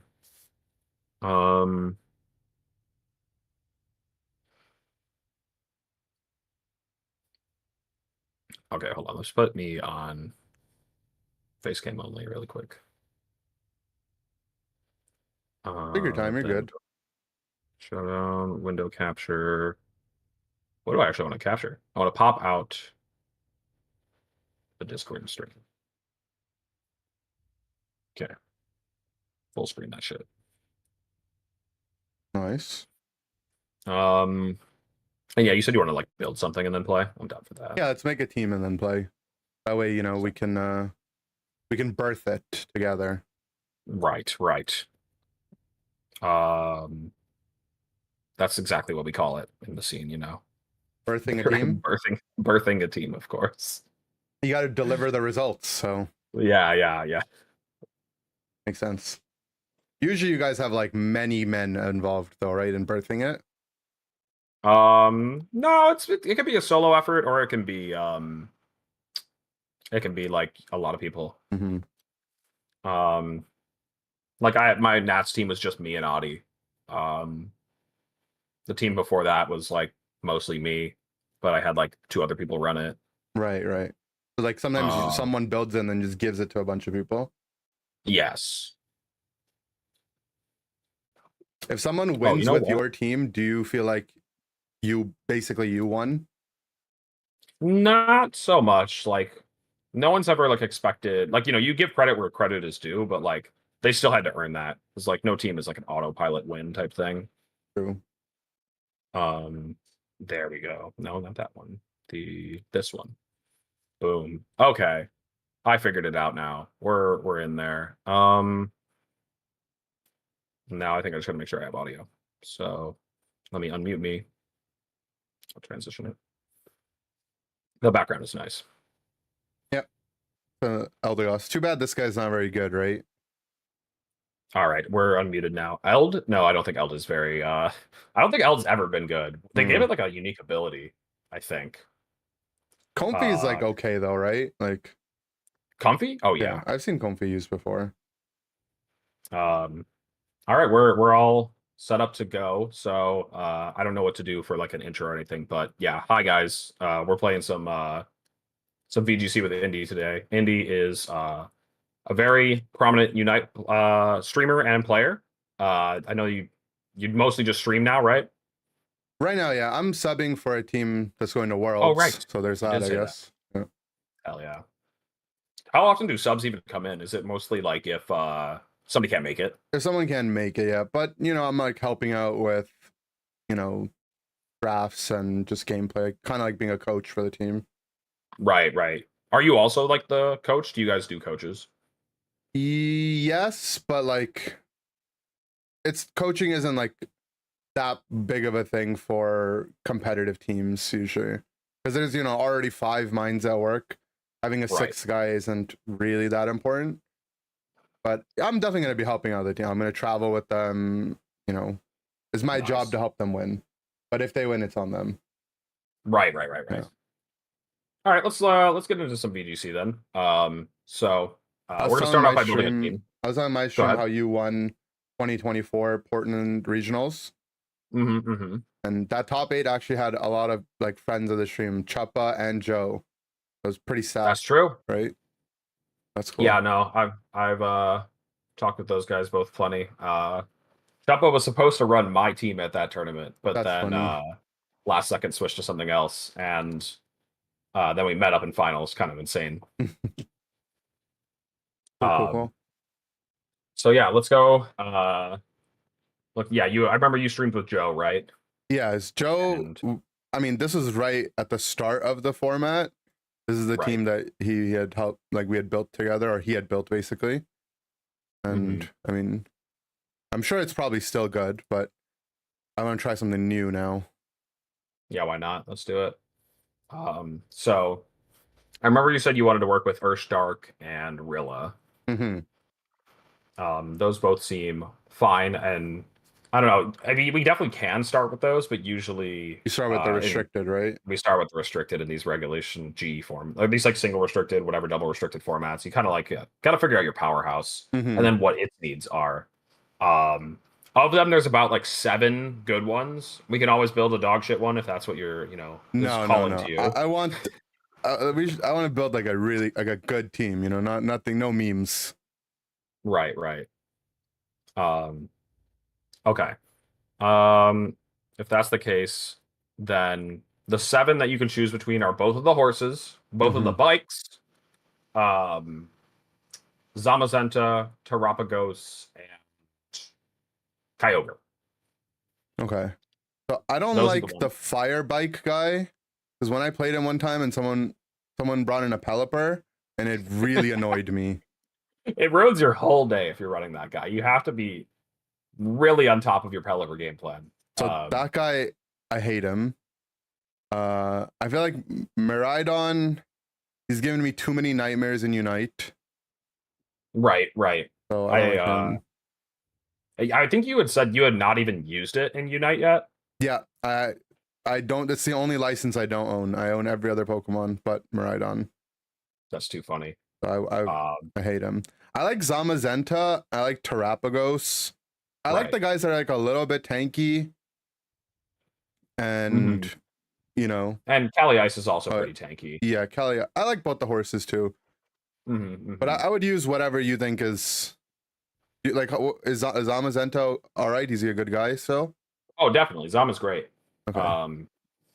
Yeah, so I could see synergy with all of them, mainly because Terapagos likes to be surrounded by Pokemon that force your opponent to terastalize. And so if we're using something like a Darker Shifu, it's not something that you can protect against to, play around defensively. And so it might force a defensive Terra, a Terra Fairy from something like a Calyrex Shadow. And then afterwards, the Terra Starstorm hits any terastalized Pokemon super effectively. So that's something that's cool there. Zamazenta, on the other hand, is hitting everything really hard with that body press. And so one of the most annoying things for it is ghost types that full immune it. And so Darker Shifu's, really good there for hitting those ghosts. Okay. So they have like a natural kind of coverage synergy there. And then Cali Ice is the team that's, I guess there's like another team. There's a Miraidon team that was using Darker Shifu, but Cali Ice also has seen a lot of success with Darker Shifu, mainly just to be attacking on 2 different axes with very strong Pokemon. Right. But I can't say like anything about like a direct synergy aside from them both just hitting hard as hell. I like Zamazenta. All right, let's try Zam, because Zam also is really good with Rilla. So we can do Zam, Rilla, and we'll try the Dark Bear. All right. So that's just the regular one, yeah, and then Rillaboom. So we probably won't go too outside the box for the sets here, unless we really need our Assault Vest elsewhere. Because Assault Vest is really good on. All right, yeah, we can start with this one though. Body Press definitely on the set. Now, a lot of people like to do Iron Defense on this thing, but I do think it's just kind of cap. Michael Zhang, who's like one of my best friends in the scene, has really shown people that wide guard is like the strongest thing this thing can be doing. And then you run heavy slam for coverage, and it hits the fairy types as well, and then just protect. But wide guard just really good at responding to every restricted with the strong spread moves. Yeah, that's what I see most people play, so that makes sense. Mm-hmm. For example, like we could have Zamazenta and Rillaboom on the field across from a Calyrex Ice, and we don't have to switch out our Rillaboom. We can just keep whacking at them with Wood Hammers or whatever, because we can just click Wide Guard to stop the Glacial Lance. True. Yeah.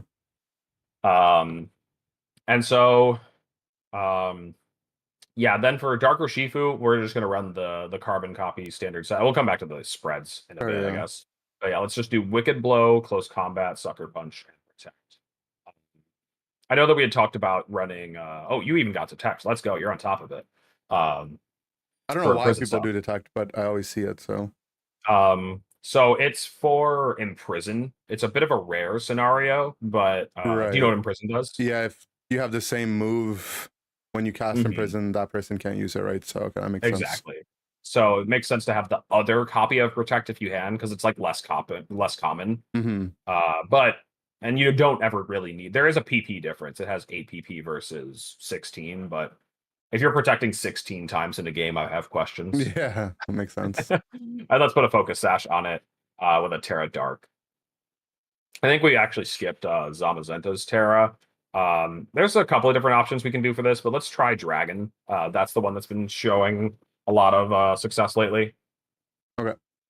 No Poison Jab. I really like Poison Jab, but I guess I know. This makes sense. Yeah, we talked about the Poison Jab. All right, so we already have a built-in way to hit the Fairy type Pokemon. Oh, that's true. Heavy Stem on Zamazenta. True. Okay, makes sense. And also, fairies aren't like super common right now. There's just Fluttermane, and Fluttermane's kind of going down in usage finally after like it being the #1 for the past like year. It's down at like 20%. Anyways, this guy we can just put the EVs on. Let's just make it Adamant 252s, whatever it recommends default, but Adamant. That seems totally fine. Let's do that. All right. Calyrex Shadow is a fair. Yeah, someone in the chat's mentioning that. I mean, I guess. All right, so Rillaboom, let's put on an Assault Vest. With just Fake Out Grassy Glide, U-Turn, and Wood Hammer. We'll try that. We'll consider Miracle Seed, though. That is proven itself on these Zamazenta teams, and so is Choice Band, which sounds crazy, but it's pretty cool because it's just like this guy can be kind of, if you run like the Miracle Seed or Choice Band set, it is kind of your secondary ghost type Punisher, because you just like if the Incineroar goes for Terra Ghost, you just hit it with a Wood Hammer for 1 billion damage. But I don't know if it seems super necessary because we're trying out Darker Shifu. True. So with that, then these teams are usually pretty speed control ignorant. Speed control like Tailwind or Trick Room. You don't really need either of those hard forms of speed control, but we might still try some soft speed control. And so I'm going to steal a set from ESN that seems like a lot of fun on this team. Let's run Fluttermane. With Icy Wind? Is that the point? Or Yeah. We're going to use the Booster Energy on it. Booster Energy with a speed boost, and then that'll be the EV spread. And we'll just put on Moonblast, Icy Wind, and Thunder Wave too with Protect. Thunder Wave not only gives us like luck odds and stuff, but there's a number of Pokemon that you can't slow down with Icy Wind. The main ones are like if you go up against something with a clear amulet like Koraidon, that will be immune to the Icy Wind or the speed drop effect of the Icy Wind. And then Covert Cloak is an item that stops all secondary effects on moves. So like Moonblast can't get a special attack drop, for example. That one's considered a like 30% chance, but Icy Wind is, as it says there in the text, a 100% quote chance. I don't know. It's kind of funny, but like it's a chance, I guess. So it doesn't work on Covert Cloak, and I see. That means that we want to Thunder Wave those Covert Cloak Pokemon like Shadow Rider. Makes sense. And so yeah, the Terra. Yeah, we could go with either. Actually, let's try Normal. Normal has proven itself lately. Normal as a way to be immune to Astral Barrage from Calyrex Shadow. Right. Now at this point, I'm a little less certain as to where to go. There's like a lot of things that we could try. A lot of Pokemon that have proven themselves on this archetype. Um, I think we could try the Double Ghost again. Another thing from ESM because I've been wanting to play with ESM's team anyways. Mhm. And so let's try Chandelure. Chandelure's a funny one. Nice. And it's a Unite Mon too, so that's good. And it is a Unite Mon. Actually, somebody in the chat, I think they might have said it just at the same time as me. Let's go, Chunky Cabbages. So this one's been running Life Orb with a Terra Grass. Definitely still that Flash Fire ability to make it immune to Koraidon. And Terra Grass, yeah. Heat Wave, Shadow Ball, Trick Room, and Protect. So what this thing does is it full walls Koraidon, amusingly. Koraidon doesn't usually run a dragon move in VGC right now, only occasionally. And it usually just runs like Flare Blitz and Collision Course, which are fighting, and then you are just immune to both of those. Yeah. So this guy's pretty hilarious. On top of that, it's not bad into Shadow, or not Shadow Rider. It's not bad. I mean, it can be fine into Shadow Rider, but it's not bad into Ice Rider. Resists those Glacial Lances. And kind of the way that you're supposed to play Zamazenta is to just plant it on the field, leave it there the whole time, and switch around the guys that you want next to it. And if they are ever in an uncomfortable spot, they're usually bailed out by Wide Guard. For example, this could just be sitting across from Calyrex Shadow and still just totally fine because Zamazenta's next to it clicking Wide Guard, and they never actually can hit it super effectively. We'll come back to the EVs, I guess. Let's see. The last one. What does this team need help into? It's hard to say. I mean, there usually is a Chien Pao on these teams, but it's like the Focus Sash, and Urshifu Dark is the dark type of choice we're trying this time. And I think it seems worth trying and good. They have run like Latios on these teams in the past. Latios is another funny one.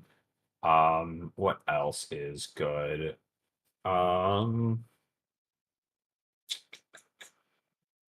We're probably fine into Kyogre, fine into Koraidon, fine into both of the horses, I think. And we don't really want Moltres. Moltres Galar is another Pokemon that's been used on these teams, but it's like a dark type, and we kind of have our Urshifu to be our resident dark type this time. So what about Ditto? We could do that. Honestly, I'm down for it because I've seen people run Ditto on these teams, and I haven't tried it myself. Okay. I think so it's the funny Ditto having two like restricteds. It is so good. Imposter, let's run Terra Ghost. That's usually the standard, just to be immune to Fake Out. And then for the moves, let's try Transform. Unless you had any other ideas. Is that I don't know how this Pokemon actually works. It's a bit. Okay. As for the EV spread, there's actually two ways you can EV Ditto. Exactly two. We'll cover that now.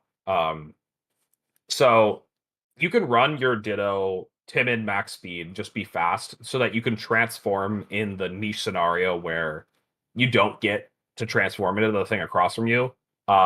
There's two ways that could happen if they have like a substitute up, or they don't have a Pokemon, they're just down to one Pokemon, or there are a terrestrialized Ogerpon or Terapagos. You can't transform into those guys. Oh, I didn't know that. Yeah, it's kind of funny. And so you can run fast so that, you're using that choice scarf to outspeed things and transform into them. But I actually find that a little bit worse than the slow Ditto. So if you make it like max HP, you can't transform into Golden Go, but you can Imposter into Golden Go. I believe. Anyways, then let's just do 140 Sassy, 140 Spadef Sassy. Then I don't remember what the rest is. It's like just put the rest in defense. And so that would be minus speed, and we'll change the IV to 0. What this lets you do is, let's say that you're against an Incineroar, and then Incineroar is next to a Zacian. Your Ditto, even with the Choice Scarf, is going to be slower than the Zacian. And so, or slower than the Incin as well. And what will happen is Incineroar's Intimidate will activate, lowering your Ditto's attack by 1 stage. But then Imposter will trigger, and it will copy that Zacian, and then it will get rid of its own stats, copy Zacian's stats, which it has that +1 from its sword ability. Right. And then you also get to copy its ability and use it so you're at +2. But you basically overwrite the Intimidate. Whereas if you run the fast Ditto, you would be faster than the Incineroar, transform into the Zacian, and then Intimidate would go off. So it's actually better to be slow. Okay. So then So what let's put, item what am I running then? No, you're still running Choice Scarf. I see. It's Okay. just that Ditto with a Choice Scarf is so terribly slow because Ditto has no stats. Mm-hmm. And then let's put Transform back on it. Right. So wait, I don't understand. What's the point of the Choice Scarf then? If I'm still slow. So Choice Scarf, Ditto does not use its own EVs when transformed, besides HP. Oh, okay. I see. So let's say you do transform into that other restricted, like a Shadow Rider. You're going to be the exact same stats as the Shadow Rider, except HP. I see. I didn't realize that. So the only EVs on Ditto that truly matter are the max HP. The rest of them is just for these funny niche scenarios. Mm-hmm. Okay. Okay, so let's go. We'll just run it backwards, I guess, from here and go to Chandelure. I just know that this guy I like to be faster than Pelipper, which is 128 stat. So let's just go up until we hit 129 stat. Throw in a Modest Nature because that's like our strongest stat, because we just have a 145 special attack stat, so we're gonna want to boost that. And we'll go like 236. Is that a jump point? Go up to 236 and then go down a little bit. Like here? Oh yes. So it is not a jump point. What is the jump point then? Is it like 196? Try 196. It is. Okay. Do you know about jump points? I've heard people talk about it, but I don't really get it. No. So basically, you just need to know that for every Pokemon, depending on what number their stat ends in, whether it's 5, 0, or some other shit, they get 2 points from a single set of EVs every like 80 EVs based on some number. So like this one, you can see from 188 to 196, it goes from 207 to 209. Right. Which is kind of cool. It's like a more efficient way to distribute exactly. your stats. So I see that. if you like don't have a specific calc in mind, sometimes you'll EV your Pokemon to have just enough, offense to get a kill. Mm-hmm. But if you don't have something in mind, hitting a jump point is nice, and then putting the EVs elsewhere to just make your Pokemon a little bit tankier. How much would it, if we put all of them in HP, what would we have? What HP number? 146. This is a little bit silly. I don't actually know if this part's optimal, but we're going to do it anyway. Go down to 139. And then just split them between the other two. Is this 28 in each, I guess? Yeah, 28 in each, sure. Okay. So we have Life Orb on this Pokemon, and Life Orb is 10% of your HP. So, but it rounds down, basically. So if we're at 139, we're going to take, like, 13, I think, right? In recoil. Whereas if we're above 140, even if we're at 146, like we were at max HP, we would still take 14 recoil. Right. So I think this EV spread's probably dog, but it's whatever. It doesn't actually matter. It's fine. Then Flutter.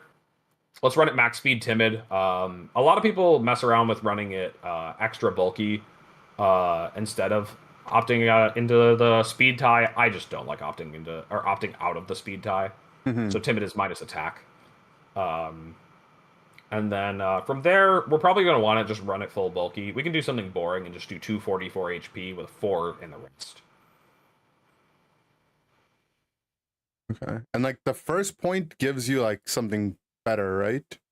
So yeah, the first point is slightly more efficient. It's just that it takes 4 EVs to get the first point, and then 8 for everyone after that, besides those jump points. Right.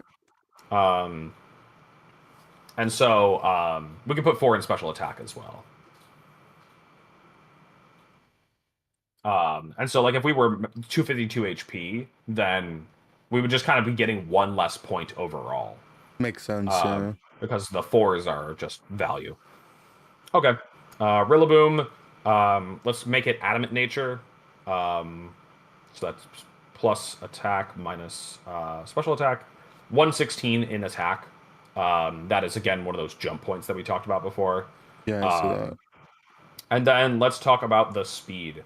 So I think we don't need to make this guy so super turbo, but a lot of Incineroars run max speed right now, which is 123. So let's just go to 124.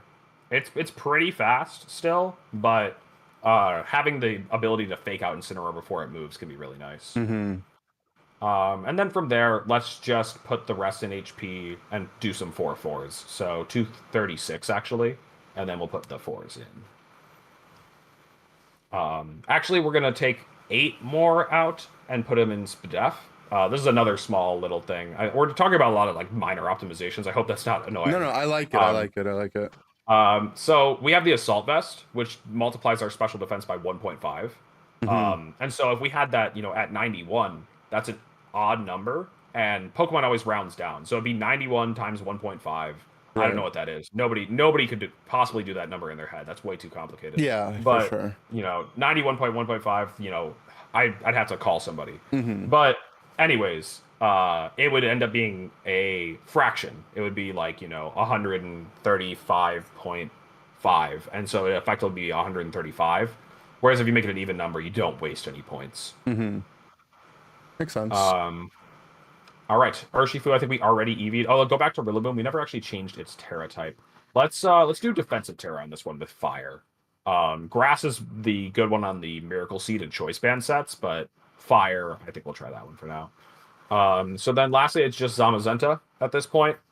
We've already put its defensive Terra type on it, and we want it to be fast. I guess let's start with the not offense, but offense. So make it an impish nature. That's plus defense minus special attack. Okay. I like how you didn't know that one offhand, so you had to consult the wheel. I only know like adamant, jolly, timid, modest. That's the only ones I know.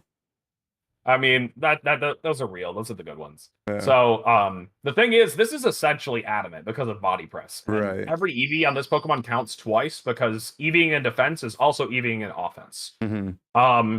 Similar to what we just talked about with Rillaboom, we're actually going to make it 244 just because that last point is kind of wasted. Right, because it's an odd It would number. only work out if we switched out and lost our +1 defense and then came back in later. But Zamazenta doesn't do a lot of switching. Okay. Then we're going to want to be faster than Chi-Yu and I guess Landorus. Landorus has a 169 stat, so let's just go up to 170 and just park there. And then with the rest, we can just throw 4 in attack and defense, or attack and SPDEF. The attack is just for Heavy Slam. And we'll just do 4 there, and then HP dump from there. This is what I run usually. I don't know if it's the best thing, but it's solid enough. Right. Makes sense. This looks pretty fun, honestly. I'm excited to see what Ditto and Urshifu can do. They're both just like really good Pokemon. Hopefully we get some competitive games. Let's try out some best of 3s. All right. I gotta check mark this right to make sure. Yeah. You don't want it to be like an illegally made team. Yeah. They're like, actually, this is not legal at all. All right, let's do it. The first thing we'll talk about is team preview. So if you don't mind, open up the sheet there so that we can go mon by mon. Our have something a little bit non-standard. I know that you won't be super familiar with standard, so we'll talk about everything. Sure. But the Terapagos, they're usually like Specs or Calm Mind. This is Power Herb with Meteor Beam. So that honestly doesn't bother us too much, but we have to be a little bit careful with like our Chandelure if we're bringing it to the matchup, because that will just take it out in one hit. Right. The Entei has Assault Vest with Terra Normal, Extreme Speed, Sacred Fire, Snarl, and Trailblaze. Trailblaze is a bit of a funny one. It just gives you a +1 speed when you use it, but it's pretty weak, and honestly probably not going to be that relevant to us, because they have like Tailwind. They can be faster than us if they want to. They have that Miracle Seed Rillaboom that we were talking about, potentially using on our team, but it has defensive Terra Fire, not that it's that big of a bother. The Tornadus has Focus Sash, but no Protect. So if we ever want to throw attacks into it, we'll know that they're guaranteed to hit. And we can fake it out, right? Normally this guy's the cloak. Yes, we can fake it out. It does still have Terra Ghost, but since it's on a Terapagos team, they're almost always going to want to Terra that guy. Right. Urshifu has Covert Close, so we can't fake out this one. That's pretty noteworthy. And it has Taunt. Then lastly, they have a booster energy flutter, kind of like us. Definitely looks a little bit tricky, but let's try out something like Zamazenta plus Urshifu right off the rip. And then from there, other Pokemon that I think could be good. Ditto's a bit hard because it doesn't transform into the turtle, as we talked about, if it goes big mode only.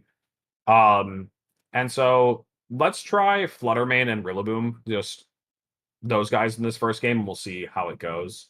I actually never checked. Oh yeah, that was Water Urshifu. I was like, which one was it? Yeah. Anyways. Okay. So they have a couple of options here. They can Icy Wind to slow down our Urshifu. Or they can or like Sacred Fire our Zamazenta to try to get burn on it. They can also Extreme Speed and Moonblast our Urshifu, which would be a bit annoying. We don't have a lot of good options, and so they might just like kind of get us in this first turn. I think we don't try and play too defensively. And I think they're going to go for our Zamazenta and try to get that Sacred Fire burn. So let's just Body Press the Entei and Wicked Blow the Fluttermane. Okay. We're just going to kind of go all out on offense and see where we end up. Okay, so they committed to Terra Fairy, which is a bit strange to me. The Entei is slower than our Urshifu, and they Sacred Fire over there, and it hurts. They did not get lucky enough to burn us, though. So they have a couple of options here. They can Extreme Speed to KO our Urshifu. But then the Fluttermane doesn't really have a good move it can click. We could always try and get a little bit crafty with it and try to Heavy Slam the Flutter and switch out to our own Flutter. The idea being we'll just catch that Extreme Speed and then take out their Fluttermane and deal with the Entei afterwards. The Fluttermane might protect, but that's still, I think, totally fine for us because then we could just attack it next turn. They do go for that Extreme Speed and probably just, Moonblast makes sense. We're a bit low on health already, so it might be a little scary to beat that Terapagos because both of our fighting Pokemon are the most crucial ones there. Rillaboom can play a part, though.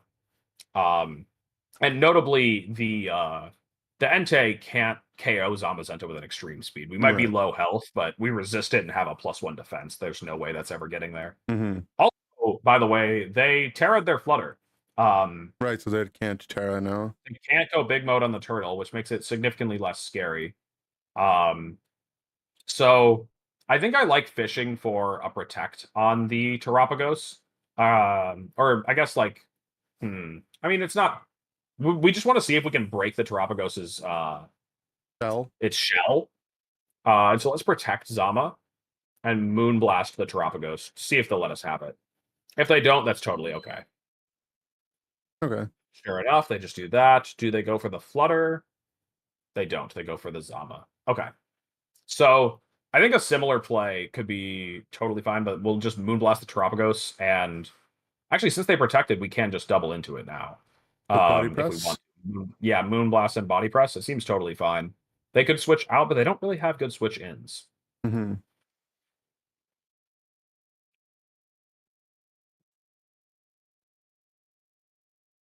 So why wouldn't we Icy Wind here instead? We could Icy Wind. It just has a slight chance to miss, and we don't really need to slow the Entei down. Right. After what we've seen, we'll be able to slow it down later if need be. At least in my opinion. But Moonblast would also hit a switch in a little bit harder. That's right. Dane, thank you for the sub. 12 months. Let's go. Hoggies. Okay. So we traded our restricteds. We're up a Pokemon. Urshifu can't really come in yet. They forfeited, but I don't know if it was necessarily over, but whatever. Yeah. We probably would have gone for something like an Icy Wind plus Woodhammer into the Entei, just to try to take it out. Because the Extreme Speed was always going to move faster than our Dark Urshifu and not really let it play the game.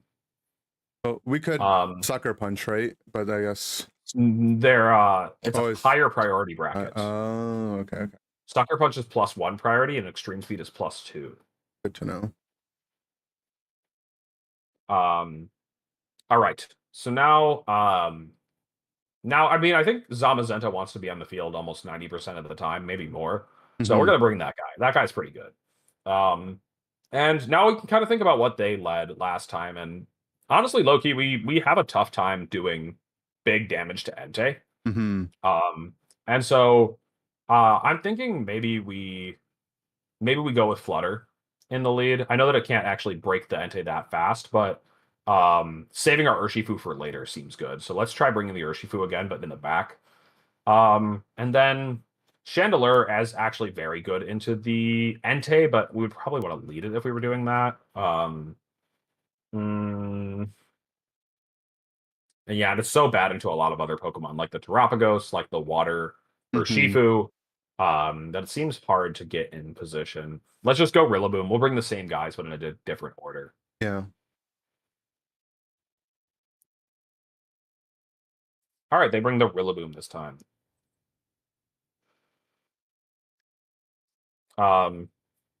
So I think I don't want our Zama to get like faked out and then Sacred Fired and burned. Last time we got a little bit lucky dodging that. It's a 50% chance, but this time let's just protect it. And into this Entei, let's just Thunder Wave it.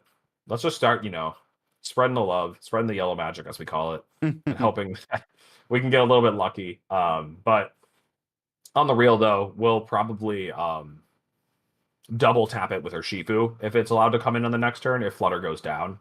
So I think there's a decent chance Flutter goes down on this turn, and that's totally fine for us. Again, why wouldn't we Icy Wind? I feel like I would be just pressing Icy Wind every time. Just because it doesn't do the most like damage, and we already have the speed advantage with all of our Pokemon. We're mostly going for Para on this Entei to just have the chance to deny it turns. And so now we saw Body Press did a lot, but not quite enough, I think, for Moonblast to pick it up afterwards. It's Assault Vest Entei, and we're a pretty weak Flutter main. I might even be okay ignoring the Entei for a turn, because Urshifu will be able to blast it for a lot of damage later. What if we just double down this Rillaboom to get rid of it? Okay. A Body Press Moonblast? Yeah, let's do it. See if they go for a Miracle Seed, Grassy Glide, or anything. We should be able to hang on. They're gone. They are out of there. I don't know if it'll force them to forfeit or if it'll auto-click their moves. It forced them to forfeit. Okay. First game's a dub. Easy, simple. So if he had switched into Flutter main there, I mean, it's on the Body Press? Yeah, it still would have been fine, right? We could definitely work our way out of that one. There's like a lot of like minor things that, start to go worse, but you get the Moonblast damage on the Flutter, and then you might be able to KO it with another one. And who knows? They might not be faster than us. We could just outspeed them. Right. We could always Underwave them to have our Zamazenta outspeed them. They were a legit pro. Though. They were too legit, actually. Too legit. But they did quit, so I don't know. Maybe not that legit. Alchemy Advocator. Okay. But he doesn't have Alchemy. I'm a big fan of Alchemy. This is a pretty standard. It actually might be. Isn't this the team that won? No, right? Looks close. No, this is not the team that won. They had a Rillaboom instead of Amoonguss. And a couple of minor differences. No, it's actually otherwise mostly the same to the team that won. Yeah. Okay. So yeah, Terra Ghost on the Urshifu with the Choice Scarf. So we got to be a little bit careful. We try to fake it out. Taunt on the Incineroar, which is good because Will-O-Wisp is mostly the scary one for us. Right. And then the Terra Water on the horse. The Pelipper is no Protect. It has Helping Hand instead of Protect. So, but it does have Terra Ghost to potentially dodge like Fake Outs as well as Helping Hand. That goes before Fake Out. Right. Covert Cloak on the Amoonguss, so we can't fake that one out. And then lastly, Raging Bolt here with Terra Fairy, which can be a little bit tricky because it weighs a lot, and Heavy Slam doesn't actually do that much damage to it. So if they do decide to go for that, we got to be a little careful. All that said, I think Zama's still a fine lead here. And the Pokemon that I'm thinking for the matchup it's probably not a Ditto game. It could be, but Ditto, Copy, and Calyrex is still not going to be that fast, sadly. And so it might still get outsped by some of their other Pokemon. But their team also would take a lot of damage from Glacial Lance, like Amoonguss and Raging Bolt. So it's something to think about. But I think... If they lead the rain guys, are we okay? I think let's try Flutter, actually. Flutter's going to be keeping us most ready for those rain guys. And then let's just do... I know we brought these guys last time, but I think we're going to do Rilla and Ursh again. If they go really hard on the Trick Room mode, this could get a little difficult, but this is looking very good for us already, because Flutter Mane staring down the Urshifu is a good start for us. Notably, the Incineroar, they mostly run Terra Ghost. This one is Terra Water, so we can always body press it. Right. And it might look scary that they have Surging Strikes to crit through our Zamazenta's defenses. It doesn't actually take that much. And if we Terra Dragon, we'll be weak to Glacial Lance later. The guy that I'm mostly thinking will be strong to Terra in this matchup is Urshifu Dark, because it'll do so much damage. Right. So I think we'll hold it for that guy. With that said, let's try and body press this Incineroar, and either Thunderwave or Moonblast the Ursh, whichever one you want. Going for the Moonblast. They should survive. Nope, they didn't. Okay. I mean, I don't... They could have ran some bulk, but maybe it's just bulkless. That's not too bad a turn, honestly. Looks pretty good. Okay. So now, Pelipper doesn't have Protect, but also I think a double tap might not KO it. And it does have Terra Ghost. I think a double tap always gets the instant, and it also doesn't have Protect. Right. Just Moonblast body press it? Let's do it. Okay, so we didn't need to Moonblast it because they didn't Terra, but we were kind of just covering for it just in case. Maybe we didn't need to. Breaking the Sash on Pelipper could have been good too, but we're still looking pretty fine. Yeah. We have Wide Guard to stop the Calyrex from ever having any fun, basically. And now I think you can just get some damage on the Calyrex with a body press and maybe Moonblast the Pelipper.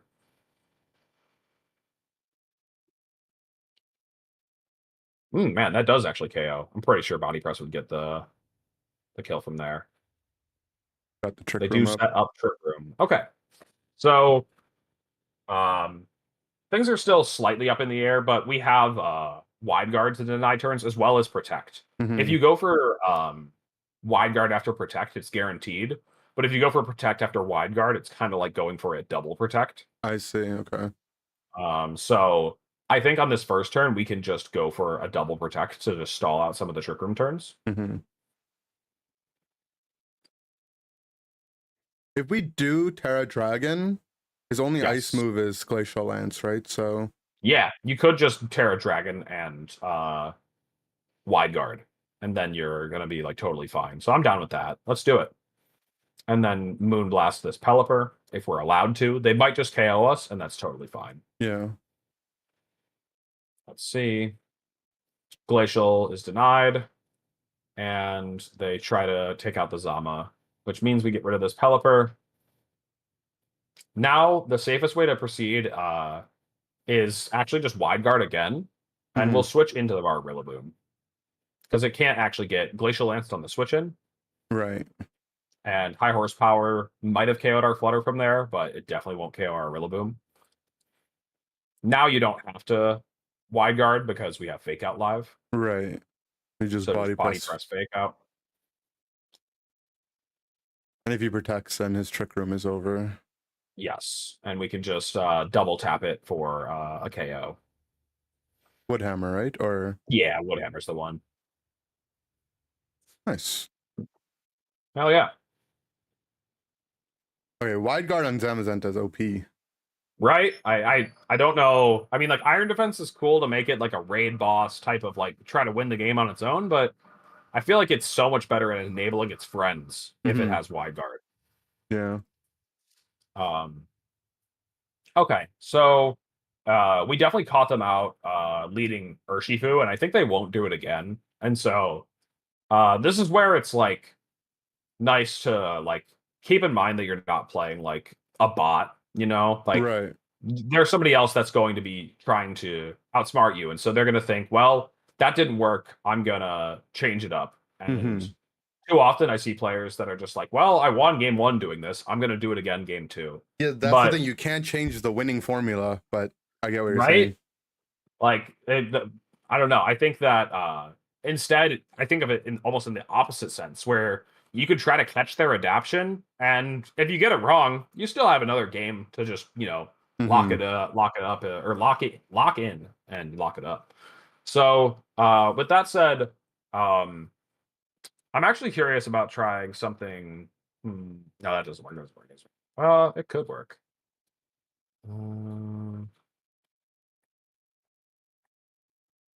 Yeah, let's try something a little silly here.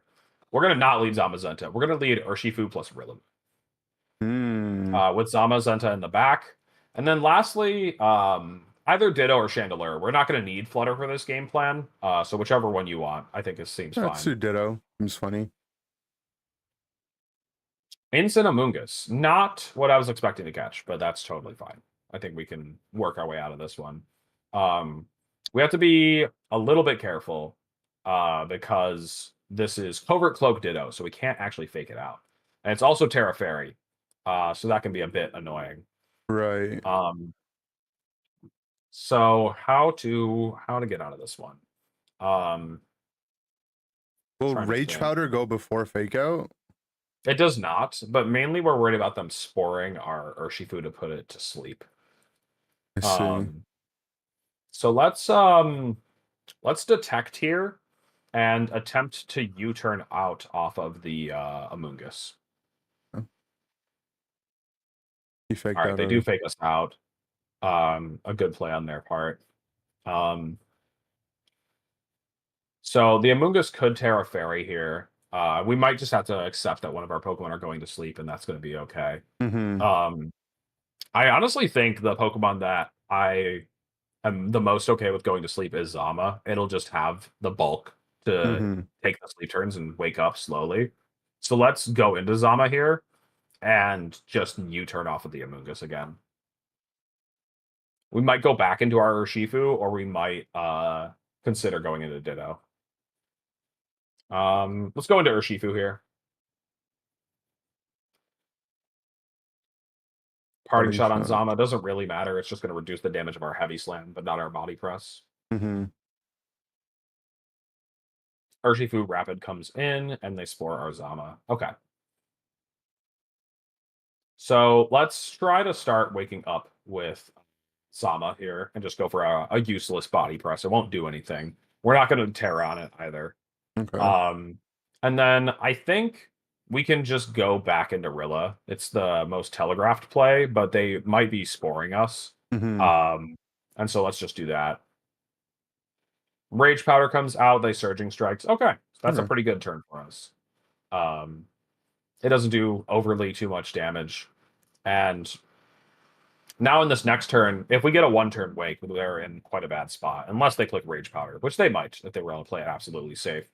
But what we're going to try to do is Body Press the Urshifu and Woodhammer it. Body Press to catch the instant that's going to switch in for it. Right. You Terra Ghosts, that could be kind of scary, right? But they could. But we still get off a very solid Woodhammer. Okay, this is honestly still solid damage on the Calyrex. No Wake Up. They might have Spored to either put us back to sleep or side Pollen Puff to heal off the damage. Or they did that. That was kind of like none of the above. But, we'll take it. Sometimes they none of the above. Okay. So I think at this point we're still gonna try to double tap that Calyrex. This time if Zamazenta can wake up. Just Body Press it and Woodhammer it. And all right, we're just very sleepy right now. We really need our Z's. They tried to Spore, calling the Wake Up and Trick Room. This is still workable. Because now Zamazenta's taken a max sleep, right? If you hover over it, it should say 3 turns left, right? Yeah. So we're guaranteed to wake up this turn, which means we can guaranteed go for a Wide Guard or a Protect. If we Wide Guard, we are going right back to bed, though. We get the kill with Grassy Glide, though, right? Or no? Grassy Glide would get the kill, but the Grassy Terrain just ran out. Okay. So let's actually just go for Body Press with our Calyrex, or our guy into the Calyrex, and let's switch out into Urshifu. We're thinking that they're not going to Spore us. They do just side Pollen Puff, but this will be all right. We can, we didn't Wide Guard and they didn't go for a spread move. That's pretty good for us. All right. Now at this point, we can try to call which one they're going to spore. Mhm. I do think that they might just like spore our Urshifu. Um, or we can just like accept that they can only spore one. It's like not a bad outcome either. And Mhm. just double into the Calyrex with a body press plus Wicked Blow. I think that sounds fine. Let's try it, honestly.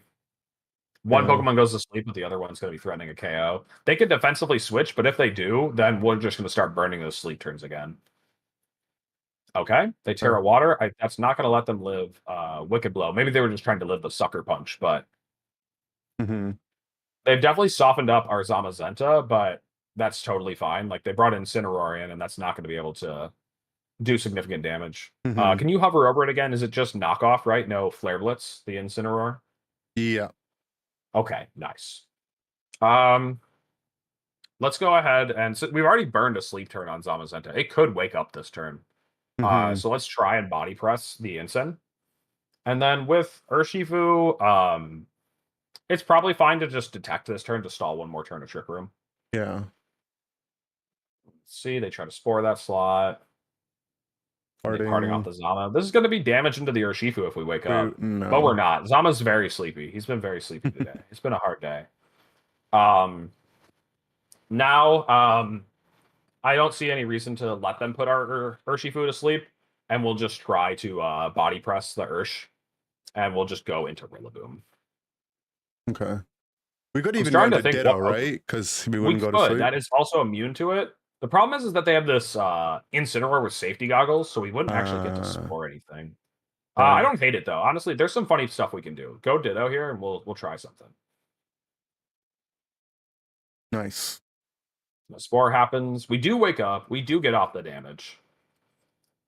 Surgings. It does KO our Zama. But now we can keep our Ursh safe if we want to, by clicking Rage Powder, or we can go into Rillaboom here. But either way, they're just gonna switch into the Incineroar. Let me think about this. They don't have defensive Terra available anymore. Mhm. I think let's go into Urshifu here. How low is the Incineroar? We haven't hit it at all, right? No. Okay. We could just close That combat and smell him. right, yeah, it would do a bit of damage. I'm wondering about. Let's try Terra Dark Wicked Blow into this Amoonguss and Pollen Puff. I'm really hoping we can get the KO. It might be a little bit greedy. The Intimidate will get ignored.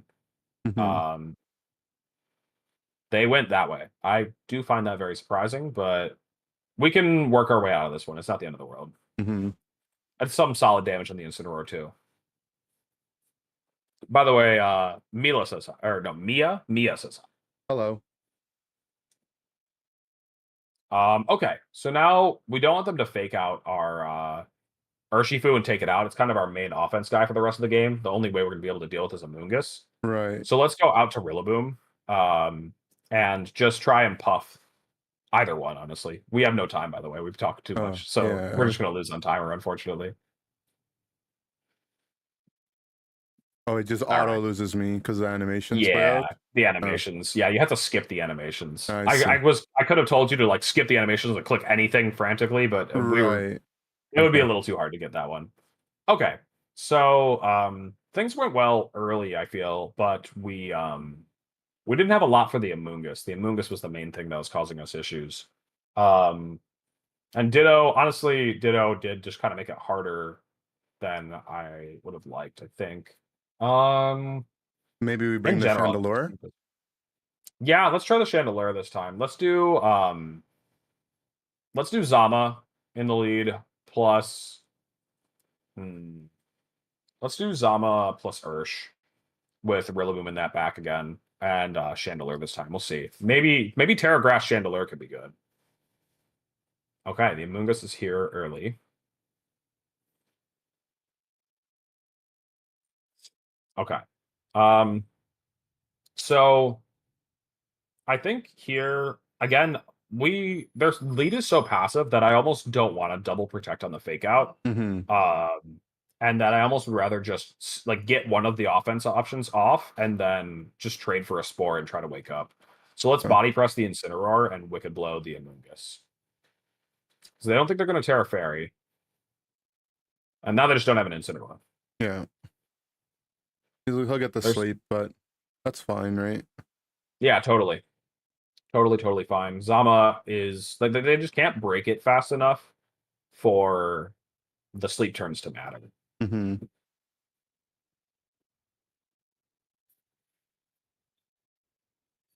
All right, Urshifu Water comes in, and that makes a bit of sense. They want to Surging Strikes through our Zamazenta's defenses. Right. I think we could play it safe and go back to Rillaboom.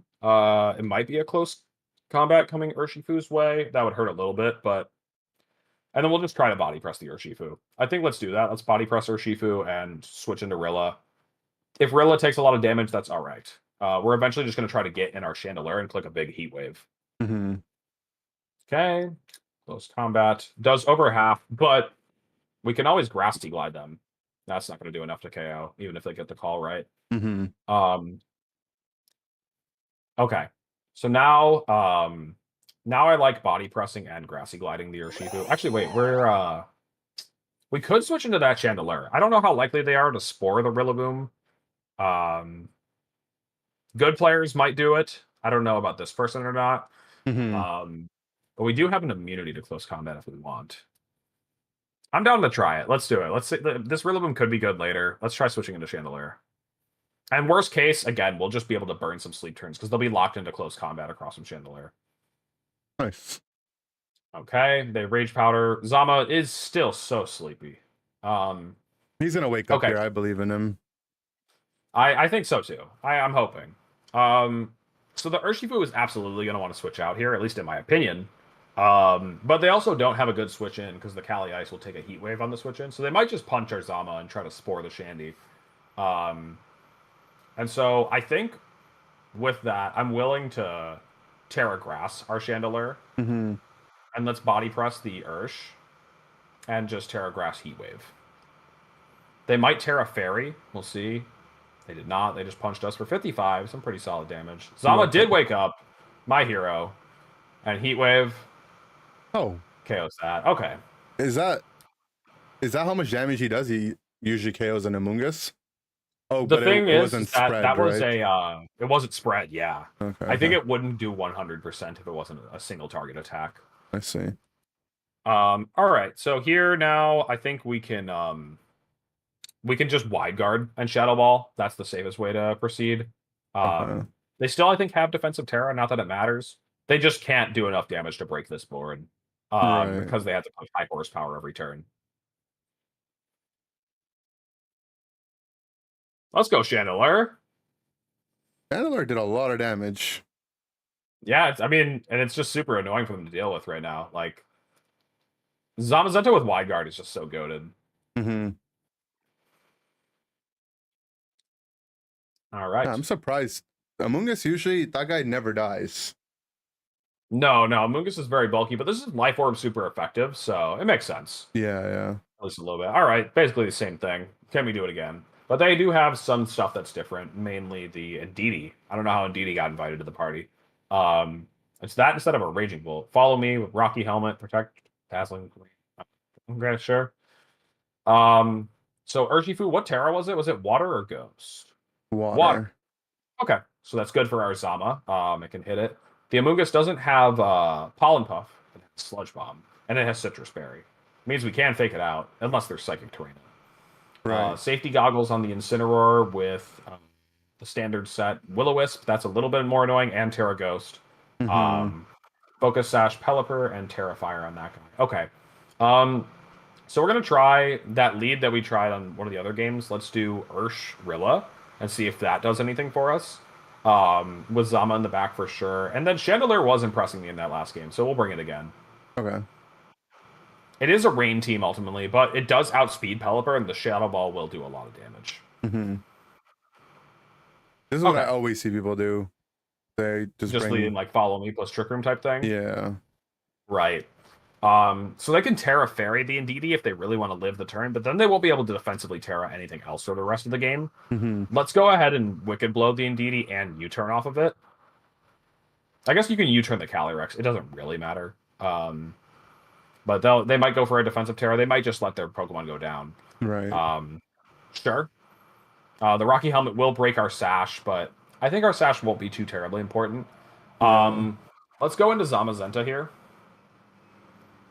He's probably just clicking Trick Room, right? Right, absolutely. Sure enough. And the Moongus is probably what comes in if they have it. We'll see.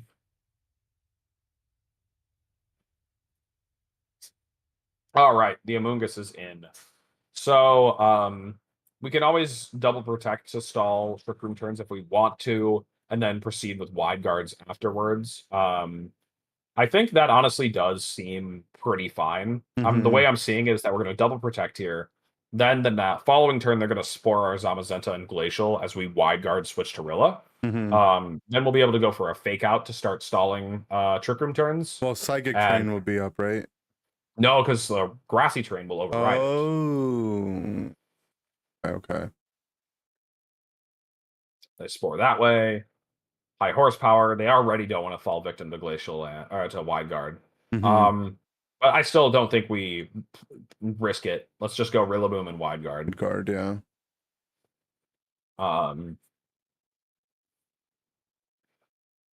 Would a Terra Dark Sucker kill Ice Rider from this range? No, I don't think so. It's like so bulky. Oh, they went for that one.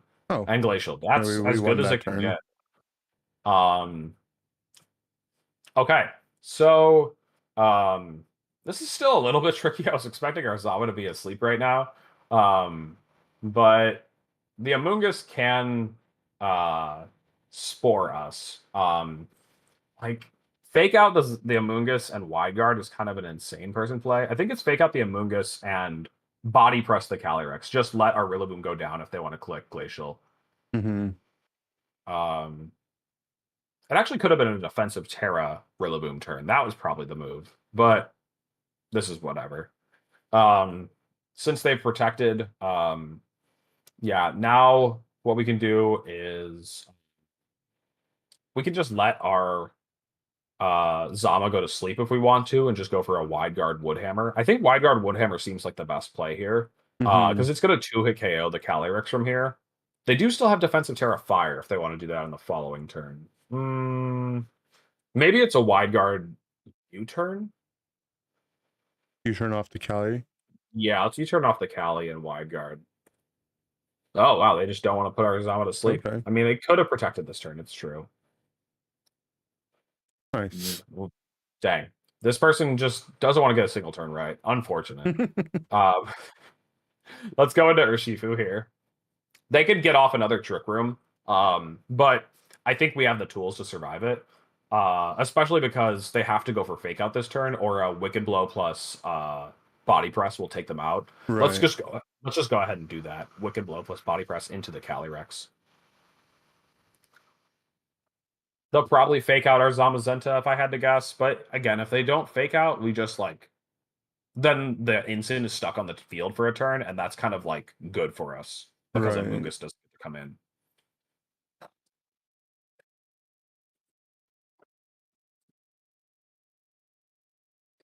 This would have been a lot harder if he had put our Zama to sleep. I'm thinking so. I don't know why they didn't do that. It would have been actually a game instead of this. This seems pretty strong for us. Amoongus does go right back, and he's just dead, though. I guess this might survive because we didn't Terra Dark. Nope, it still did enough. Okay. Yeah, at this point, no reason to mess around, and we can just double protect on the Fake Out. Yeah. We might have enough healing to get our Sash back. Not that it matters. Just kind of funny. We do. Let's go. Let's just Terra Dark, Wicked Blow the Amoongus, and Body Press the. I guess you're supposed to hit it into the Incineroar, just in case it's bulky enough to live a Body Press. You're supposed to Terra Dark the Incin, but it doesn't actually matter. Because the Body Press is going to one-shot it first, and then... Right. Oh, okay, I see what you mean. But if it did live, then we would want to take out the Incin just to make the game simpler. Right. So People that does could like 77. stat their guy to live body press on incinerate. I've only ever seen it like once, and I think that the Zamazenta wasn't full, like fully EV'd in defense was my guess. Okay, okay. So it was very surprising I saw it happen, but it did happen on stream at NAIC. I saw that in the game I was watching yesterday. It's pretty much impossible, says somebody in the chat, and I think they are. Okay, okay. 29. Put us to sleep. Put us all to sleep. No. Okay. Wicked blow. Okay. And we go next. Game. Next game. Yeah. Not actually going to make it. So, I mean, him bringing in Didi seems bad, no? If we have the Urshifu in the lead. And Rillaboom to overwrite the psychic terrain, right? Yeah.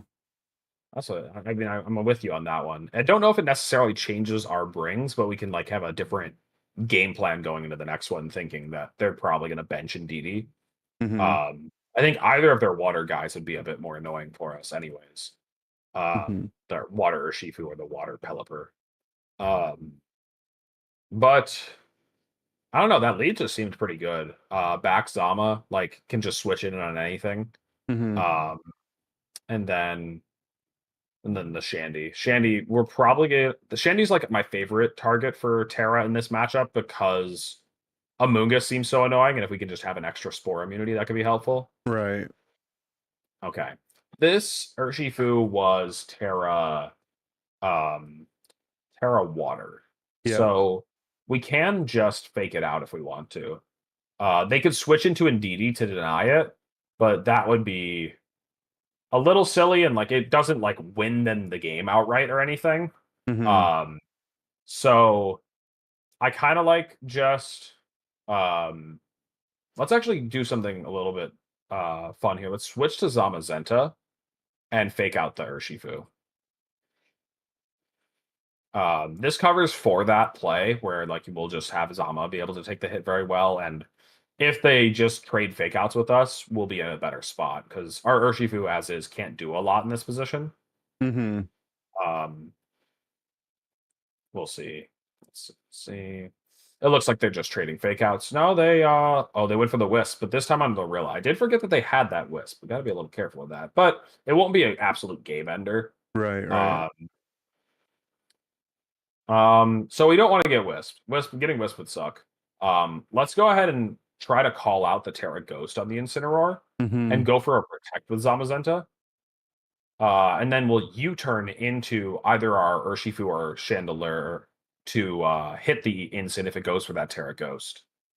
Okay. We can U-turn off of... Let's do it off of Urshifu. Not that it matters terribly. No Terra from them. They U-turn out. Maybe Dane posted a calc. Let's see. A 43% chance to live if they're literally max HP, max defense. So yeah, that's still like guaranteed or almost guaranteed to OCO, even the bulkiest ones. All right, let's go into Chandelure here.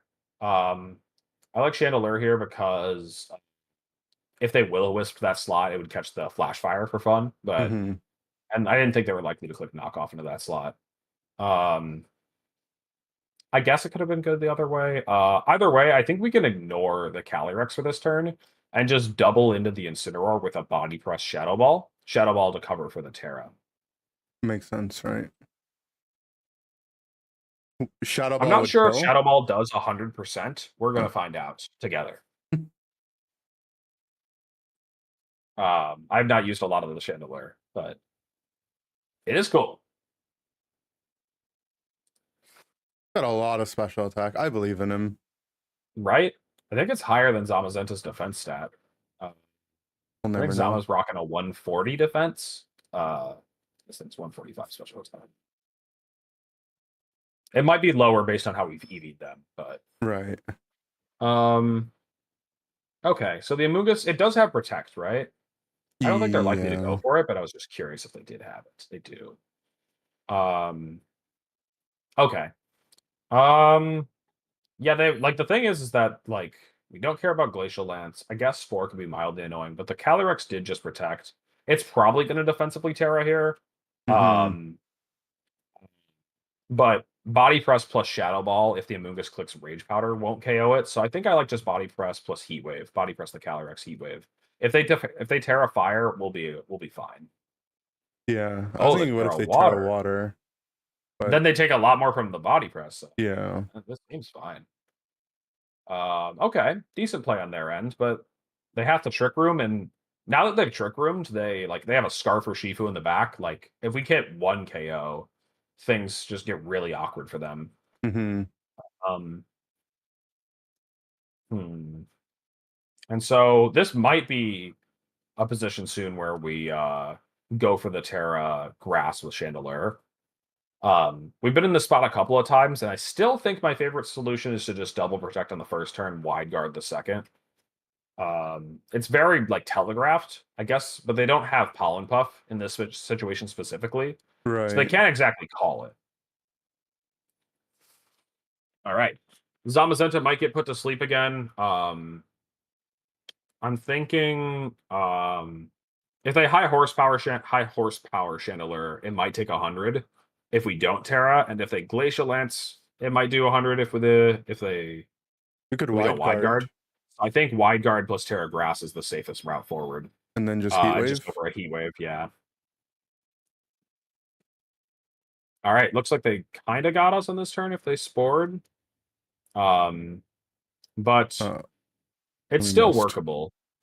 You can just take your guaranteed sleep turn on Zama and just Body Press. And then with this guy, probably just Protect. And they're going to be on the last turn of Trick Room? Yes. Wouldn't Trick Room be better there? That's a good point. Yeah, just reversing the Trick Room. I like that play, Chunky Cabbages. That was probably better. So now, I don't know if we need our burned Rillaboom anymore. And so I like the idea of just body pressing the Calyrex if we can. And just sacking our burned Rillaboom. Mm-hmm. And even if it doesn't get sacked, then we can just fake out. And we have like Darker Shifu coming in on the next turn too, which can be really good. Zama's still very sleepy. He never gets the one turn wake. He needs his bed rest. Please respect that. So Darker Shifu does just kind of get a kill on Calyrex this turn if we want to. We do have our Sash intact. Mm-hmm. So I'm kind of here for that. Let's just body press the Urshifu and Wicked Blow the Calyrex. They also kind of have to go for close combats. If they go for Surging Strikes, they're not going to do nearly enough damage to Chandelure. Right. They could U-turn, but I think we'll be able to win in that scenario too. This does rely like marginally on Zamazenta not being so tired. Zamazenta, please don't be so tired. We believe in you. He's too sleepy. He's so tired. It was a long day to be a Zamazenta. Damn. All right. Well, that is still not all completely over because they're going to be lowering their defenses every time. That this could still be very winnable. And Wicked Blow is KOing the Amoonguss or the Calyrex that switches in. Let's just body press that Urshifu if they let us. Wicked Blow the Amoonguss. Don't know why they went that way. Okay. Zama is no longer so sleepy. We get this for sure. Yeah, I mean, he's actually so ready to KO that Urshifu. Good turn. It wouldn't have really mattered though, right? Like even if he KO'd our Zam. I think so. I think we were still going to be able to win it because Urshifu had Sash intact, so it KOs the Calyrex. Right. Chandelure and then Chandelure in the back would win the match. I think we just had it locked up. Yeah. Not bad.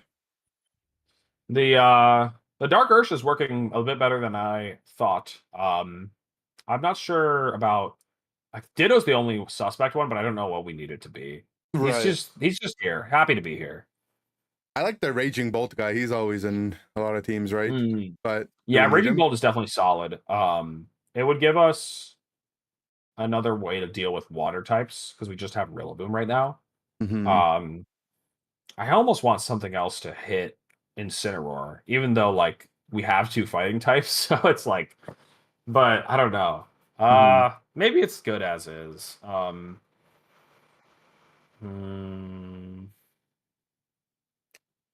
would be good? What would be good?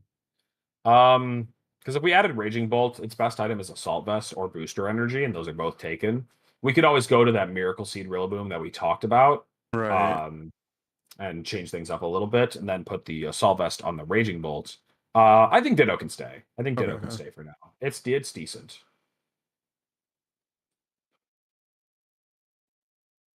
Okay, Shadow Rider team. These can be very threatening, so gotta play it carefully. Let's see. They said wait. What are we waiting for? What do we want us to wait us for? Are you actually the Ender? Nah, I'm not. Just a fan. Nah. Just say nah, big fan, big fan.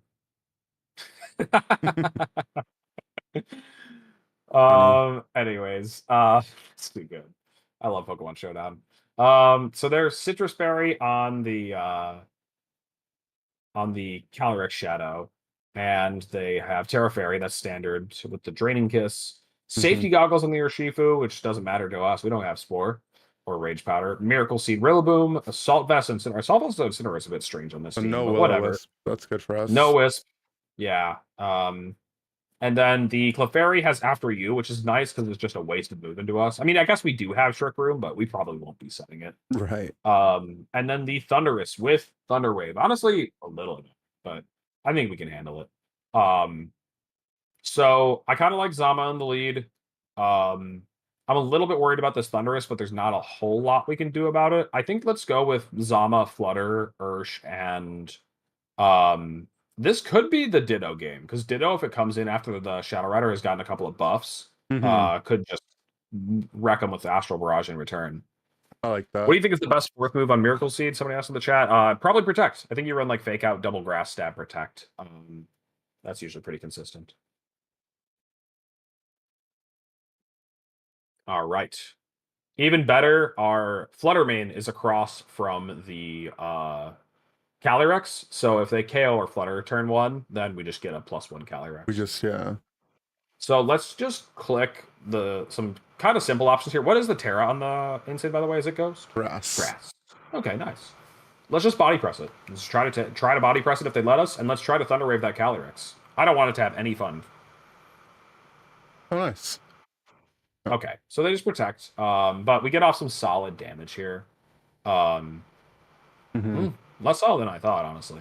Okay, I do want to prevent that Calyrex from KOing our Flutter right now. And so, wait, does it have Taunt too? The Thunders? It does. Oh,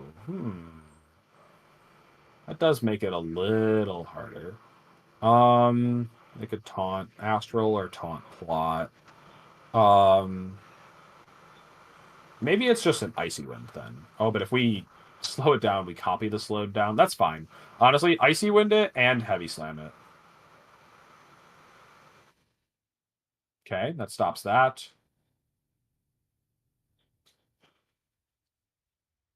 Got some decent ship here. And they plot. Okay. This is pretty good. The only issue is that they can Thunder Wave, or they can taunt our Zama on the wide guard for like the following turn. Or they can Thunder Wave our Flutter main and go for Astral. That's not actually that bad because we can call it. I kind of like wide guard Moonblast this Thundurus. Okay. Is it a taunt or is it a Thunder Wave? A Thunder Wave. Totally acceptable for us, honestly. On this following turn, we're just going to protect Zama, let them take our Flutter, and get a super boosted Calyrex. Yeah. So just let them have it. Moonblast. Let's Moonblast the Incin for fun. They go back to Clefairy. They're trying to get ready for the... Oh, they Draining Kiss over there. Sure. I guess that's slightly better for them. I don't know. I think we can make it work. Let's just Thunder Wave the Calyrex if they let us, and Heavy Slam the Clefairy. I think he's scared of the Ditto play. I think, yeah, they're definitely playing around it. I agree. Wait, what? I think they maybe were surprised that Flutter was faster. Is Showdown glitched? I don't. What is the glitch? Yeah. Gonna say yeah, it's glitched. Yeah, I think it is glitched. You're right.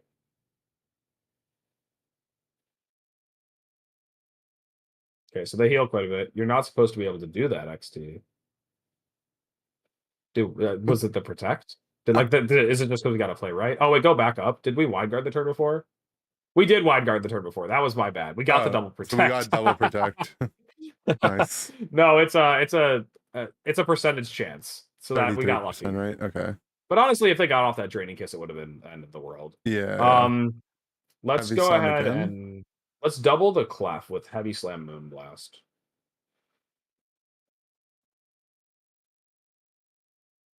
Okay. Let's see if Flutter's feeling lucky. Nice. It is. Draining Kiss. All right, that's another boost. So now we. And I do know a certain Ditto that switches in very well here. And so they might protect, but let's just go ahead and body press the Ensign and Astral. Yeah. They do.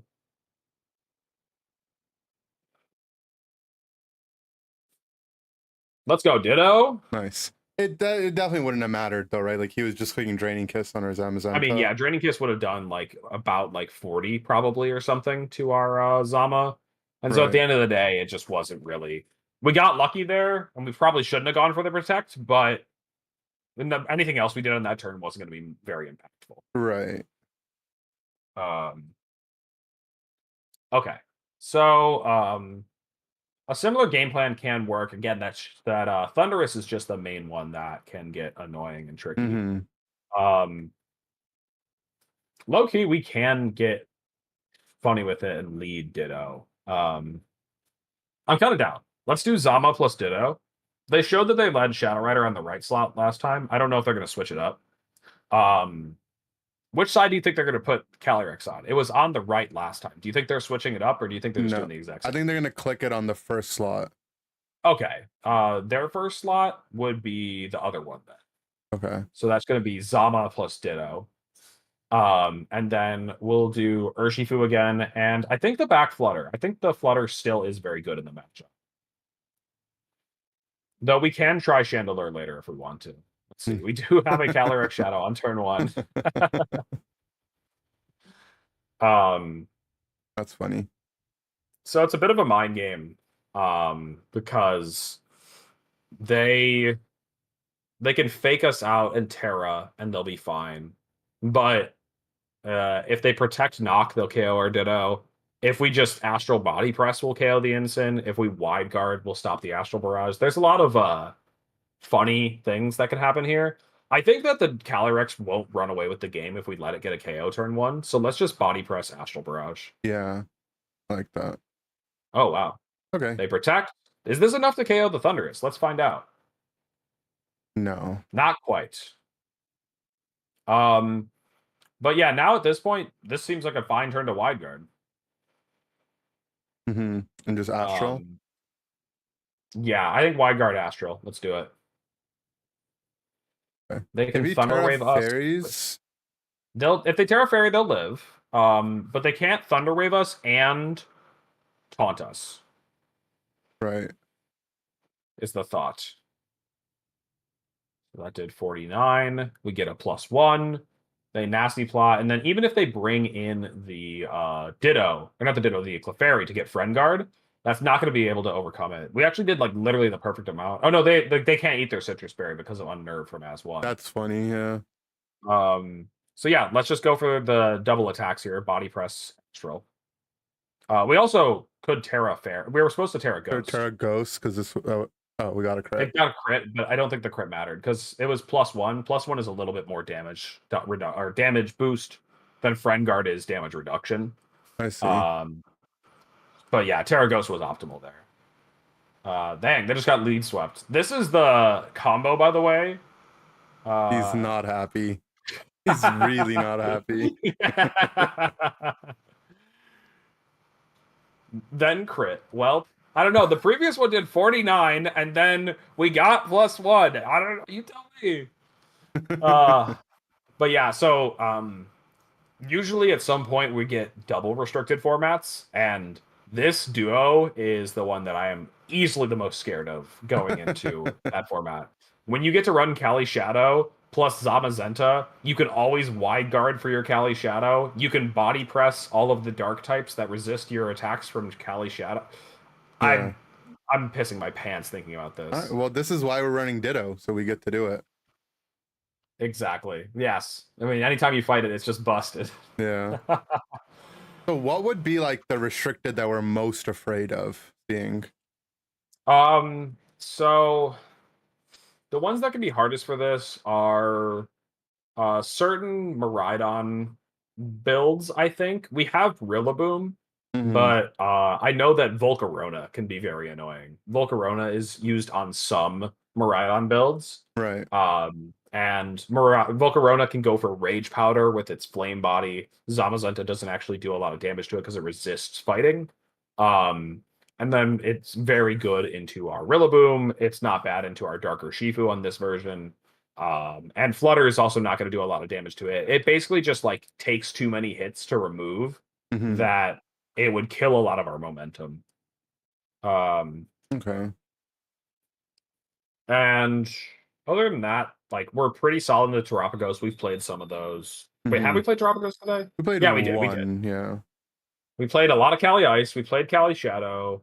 I don't know if we played Koraidon yet, but I think we have tools for Koraidon with our Chandelure. Mhm. Kyogre is usually pretty annoyed because they don't run a water move that gets around Wide Guard. They run Water Spout and Origin Pulse. So Right. you kind of just like Wide Guard every turn Kyogre's on the field, and you trade your Restricted's turn for their Restricted's turn, and then play the game from there. Right. Not to mention Body Press does a lot. You can always Terra Dragon to resist the water move. Um, so yeah. And then the mirror, we have some tools for the mirror. Ditto is not bad in the Ditto, yeah. mirror. And then also Urshifu is not bad because it's another fighting type that can close combat it, or if it terras off of its natural typing, Wicked Blow can crit through the defense boosts. Not to mention we have Chandelure. Chandelure is also very good in Mizama. Yeah, no, I think this team's invincible. That's all I'm saying. Yeah, I I feel like mean, it sounds like it. it beats I'm literally everything. I'm good It to can't keep lose. going until the top of the hour, or as long as you want, to be honest. Yeah, let's do So, that. Let's just yeah. do the top of the hour. Sounds Cool. good to me. Again, I mean, this might be the Nats team. Assault Vest Terra Normal, Terra Water, Wispinson, Scarf Water, Sash, Booster, Fairy. Yeah, this is just the team that won NAIC. Nice. Okay. So, it's kind of all blending together. I don't remember exactly what we led against these guys, but I do know that Chandelure can be pretty decent. It's been doing okay in these matchups. Mhm. We could always mess around and bring Ditto, because I do think copying Kali Ice could be very fun. Yeah. But what Terra is the instant? It is Ghost. Okay. Gotta be a little bit careful of that. Let's do Zama, Rilla, Ursh, Shandy. Let's try that.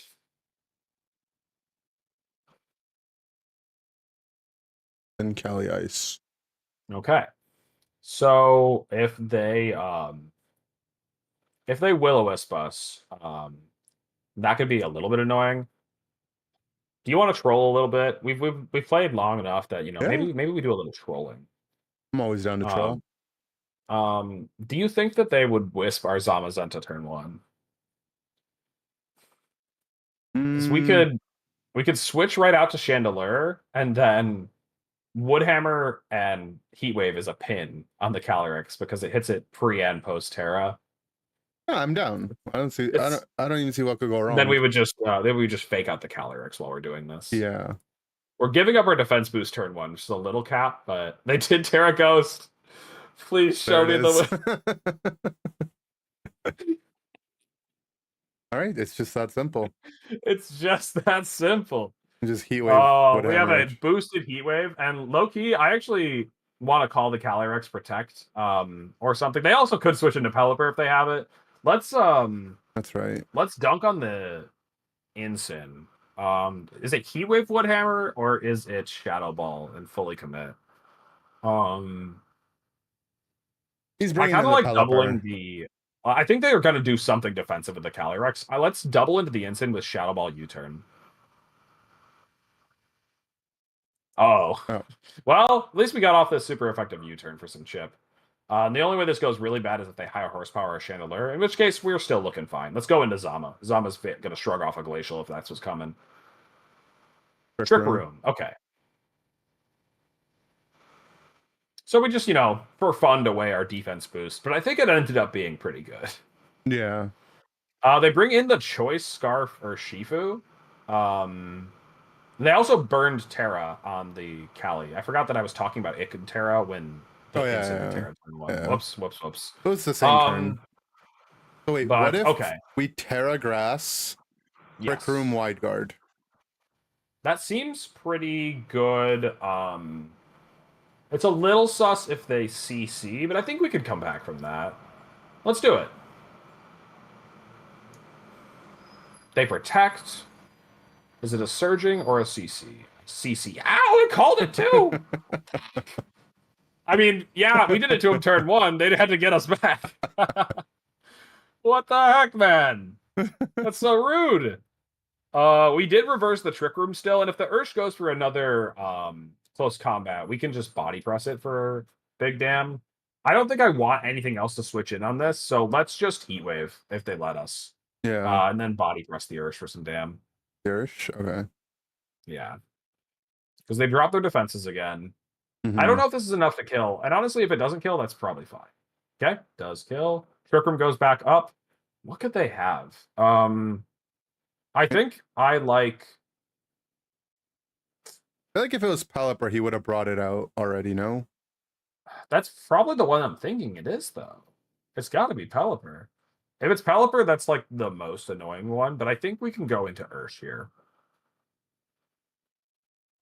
Rillaboom. All right, Rillaboom is pretty reasonable for us. I think we just go for a double protect into a wide guard switch to Rilla. Actually, we don't have to. Yeah, no, I think we wide guard switch to Rilla. Ooh, Grassy Terrain's gone. I still don't want Woodhammer plus high horsepower to KO our Shifu. So that's like why I like Rillaboom and then wide guard. And then we have just Fake Out to stall out the Trick Room turns. They protect for fun, just no reason. I don't know. Yeah. They have the speed advantage. Why'd you set up Trick Room if you weren't going to use it? I just fake him let's body press the Rillaboom, I think. I don't actually know how much this one does, but we're going to find out. This because this is just not +1 defense. Let's see. Ow! Correct. Okay. That's totally okay though. Yeah. So in this next turn, we wouldn't have to protect Zama because it's not threatened. We would just protect our Shifu and attack. And then things would work out. Get off a big Wicked Blow afterwards. Okay.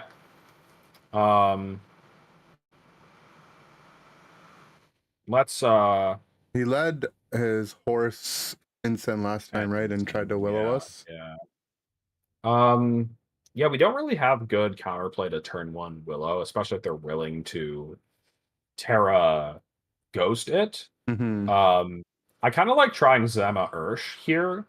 It does force some really awkward turns to them on turn one, and then let's do Rilla Shandy.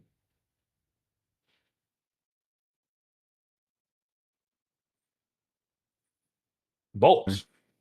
Okay. He didn't want to play the Will-O-Wisp game again with us on our Shandy.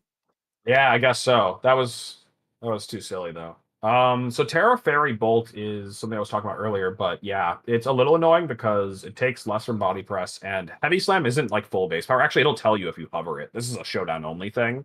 It is like the lowest base power because Raging Bolt weighs a lot. Okay. It says flat 40 because it's 40 into both of them.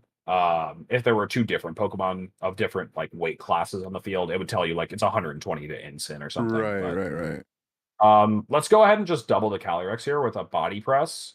Terra Dark Wicked Blow. If they do defensively Terra that Bolt, one thing that's good for us, they didn't, that's fine, is that Rillaboom would be able to hit it. Wow, I did not expect him to live. Did they Glacial or Trick Room? I think either way we can work with it. So now they have Thunderclap that is faster than Sucker. Sucker, yes. So there's a lot of like mind games here. They could and like we don't want them to high horsepower Thunderbolt our Zama. That's gonna be some pretty serious damage too. Mm-hmm. And so I think if we can body press the bolt, sucker the Cali, that's gonna be totally fine. Let them thunderclap us, because if they do, Rillaboom comes in and can just grassy glide KO the other guy. They tried to make the call. Youch! I did over half to my dog. Don't be hurting my dog like that. Okay. So yeah, they can just KO our Zama with Thunderbolt and or actually Weather Ball in this case. And the Thunderclap or whatever could hit our other guy. We are Assault Vest Rillaboom, so we can take one Hurricane if they do decide to do that. So I think that's my favorite option, is to protect and go into Rilla. Protect on the Zam, right? Yeah, protect on the Zam.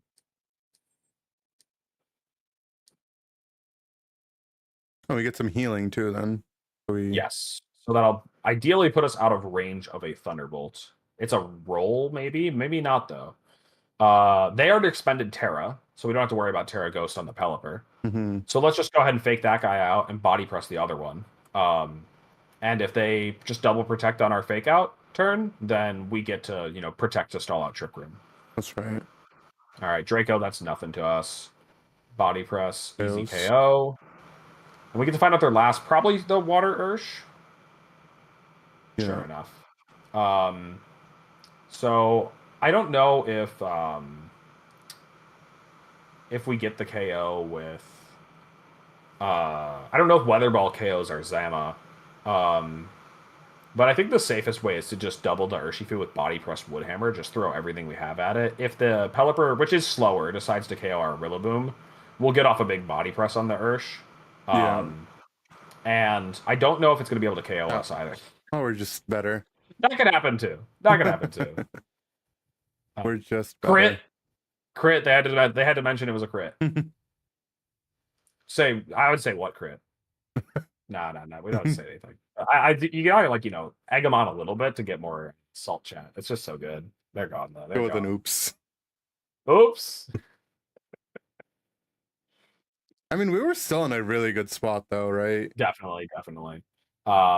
If they locked into, we would have been able to go for a Terra Dark Sucker Punch or something, or force them to pick one target. Right. Why not Grassy the Ursh? I wasn't sure if if Weather Ball was going to pick up our Zama from there. Because if Weather Ball picked up Zama, then I wanted to Woodhammer the Ursh. Right. Was the main reason. Would Grassy KO the Urshifu?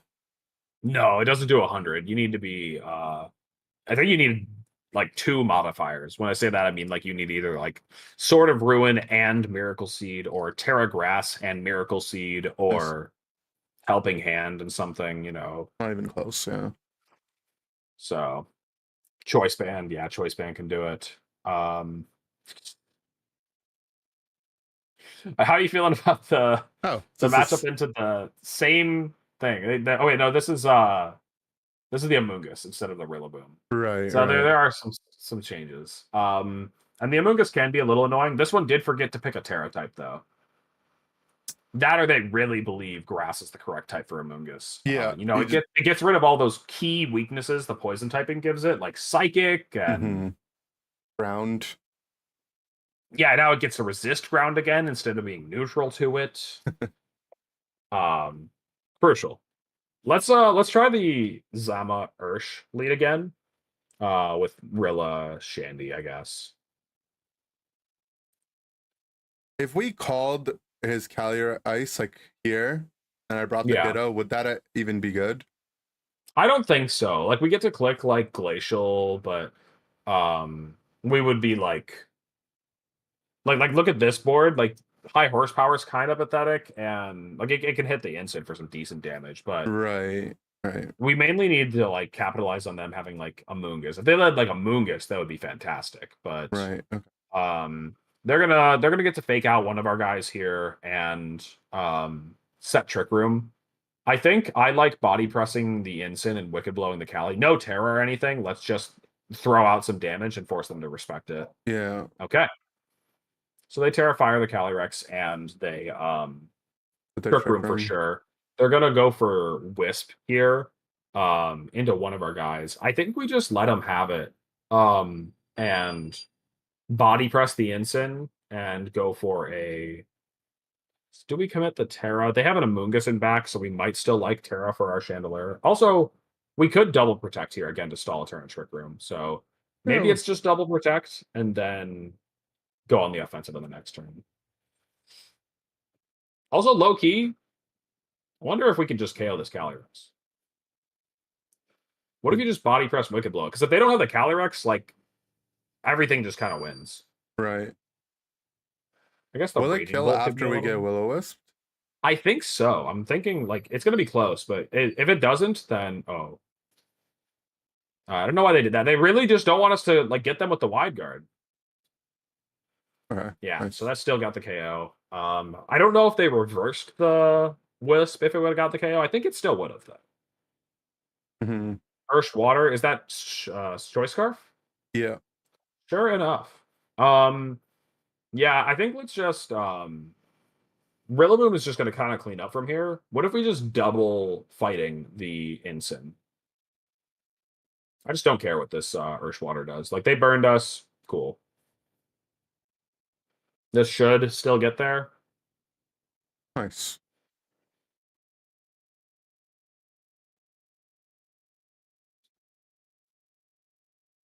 Guessing Bolt? I don't know. Belly? Bolt. Okay. Oh, it's Assault Vest Bolt. This is not Booster Bolt, so that's actually not as scary. We still have to beat this Bolt, huh? I think we can though. They can. I think we might save our Dark Ursh. Let's body press the Urshifu and switch into Rilla. And then we'll just, with that damage, ideally be able to Grassy Glide it for a KO. And because we clicked close combat with our Urshifu, it was in range of getting KO'd because it had dropped its defenses. Mm-hmm. Let's just double into the Urshifu with Body Press and Grassy Glide. Rillaboom is just kind of unkillable here, which is good. And he's locked into Surging now, right? So Yes.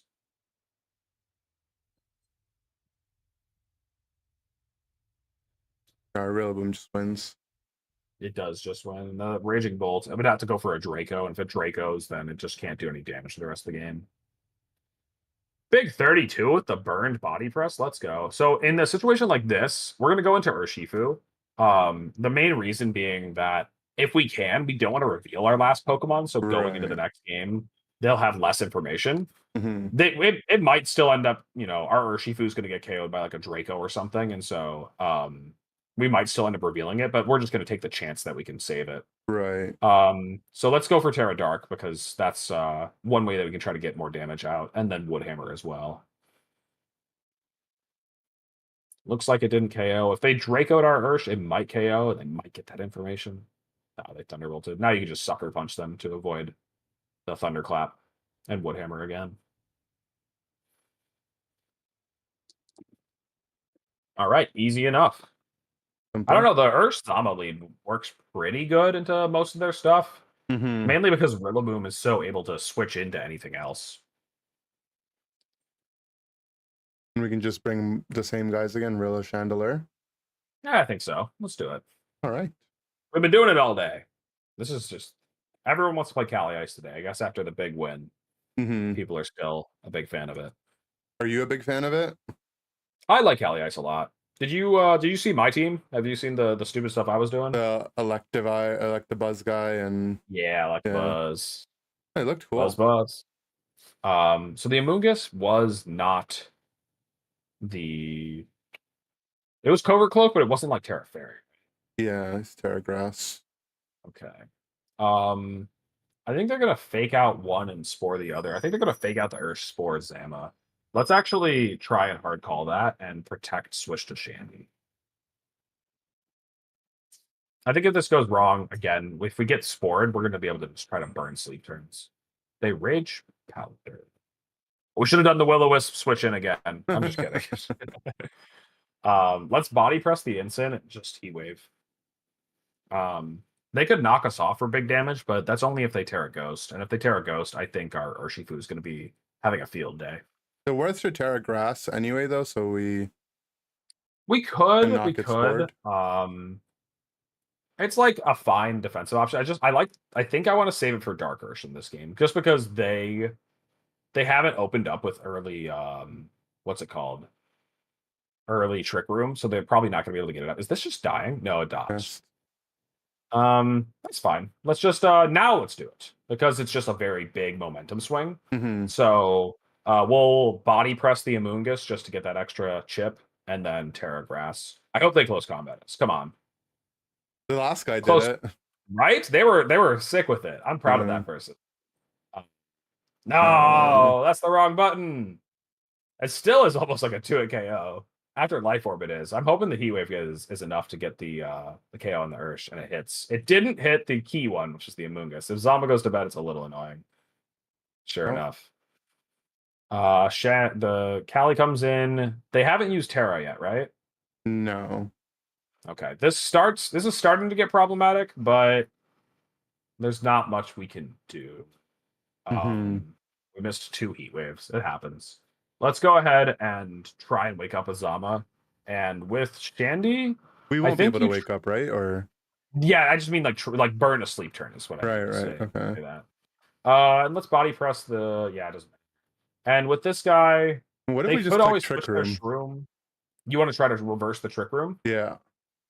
It works out honestly if they glacial, so I'm down with it. Let's try it. Protect. All right, they just glacial. The heat wave damage would have been pretty minimal. So let's go into Ursh here. It's gonna get pretty hard. I don't know if we'll be able to do it. We need the 1-turn wake right now. Well, he Let's hasn't woken up all day, so this one will definitely wake up. You think he's had enough time? That's how odds work, right? Like yes, it is. It is actually. Let's Wicked Blow the Amoonguss too. Okay, wake up. he wakes up for sure. See? Let's go. It's just statistics. It's just math. Simple math. They do have Pollen Puff, right? Yeah. Okay. But we do have Spore on Ursh. Or not Spore, Ursh. We have Sash on Ursh. I'm wondering if so that would be why we wouldn't want to double protect, because they could just heal up their Calyrex. Right. I'm wondering if we can get away with just doubling into the Calyrex body press Wicked Blow. We unfortunately won't KO if they spore one of our Pokemon. Yeah. Let's see. Horsepower, they really want to play around that wide guard. Now the fun part is that they are in range of a Sucker Punch, I think. It might be close. They could always side Pollen Puff, but they would have to click Trick Room to avoid the Sucker Punch, because Protect will block the side Pollen Puff. Right. Let's just body press and Sucker Punch it and see where we end up. They could Protect Spore. No, they just do that and the game's over. And Zama's waking up early again. Let's go. That's math. All right, that's a solid one to end on. I That's don't know. Did we lose like an actual best of 3? No, I don't think so. No, yeah, no. The only game we lost was the one where we timed out, I think. Oh, right, we did time out. I do be yapping sometimes when it comes I time to, out all the time when I'm playing by myself, so it makes sense. Yeah, it's also just a symptom of like playing on stream too, because you want to like explain what's going on as opposed to just click. Yeah. The team is Well, fun yeah. though. I like it. Yeah, this was working pretty well. I was impressed by a lot of the Pokemon. I mean, shout outs to Michael Zhang for most of the ideas. We just kind of ripped him. Besides, he hasn't really messed around with Dark Urshifu much as far as I've seen, and it was pretty good. I do like that guy. So is it just strictly worse than the standard Zamazenta team that he plays? Like, are there advantages that we have? So let me go pull up what won Taiwan. Somebody took his team and won Taiwan with it. Oh, cool. And they had the Moltres Galar and the Qian Pao over Ditto and Ursh. They also had Choice Band on the Rilla, which is pretty heat. But it's kind of hard for me to say like what are the main things. Like we Ditto is never that bad, but like we also didn't bring it a ton. True. And like with if we had the Moltres is a lot better into Shadow Rider than Darker Shifu, mainly because Darker Shifu has a very low special defense stat. The Astral Barrage can still do a lot of damage. Right. And so you kind of have to wide guard there. Whereas Moltres is much more able to withstand special attacks like that. Mhm. Then Qianpao has Sword of Ruin that boosts Zamazenta's body press damage output a bit. Right. So it can have a little bit more reach. Things that live just on one will suddenly get O-code. So is that where you were saying, like, if we had hypothetically the Qian Pao Rillaboom out with Choice Band, Grassy Glide would Oko the Water Bear? Yeah, you could Oko Water Urshes, stuff like that. Okay. I might even be able to do it with just Choice Band. I got to run the numbers on that one again. But with Sword of Ruin Choice Band, it starts to Oko things that you're not supposed to Oko. Makes sense. Okay. Like Shadow Rider. You could also just like those Terra Ghost Insins that we were, sometimes struggling to hit. Rillaboom can just drop the hammer on them and it does 100 with Choice Band. It's pretty fun. Right. And yeah. But I think this team does have its advantages. Darker Shifu was really good at it was better into Cali Ice. Cali Ice, Shenpao can't do a lot into Cali Ice. It just has Sucker Punch usually. Sacred Sword is pretty weak into it, and Ice Cold Crash, it's usually going to resist it. Whereas those Wicked Blows, they really, really do a lot of damage to Cali Ice. Right. So it's definitely some trade-offs. I don't know if this is necessarily better, but it was fun and workable. Yeah. It might be almost as good, but I don't want to say anything is as good as something built by Michael Zhang. He is the Zamazenta master. True. Cool. Oh, it was a good time though, and I'm just gonna be playing probably this team for a while. I like it a lot. Right.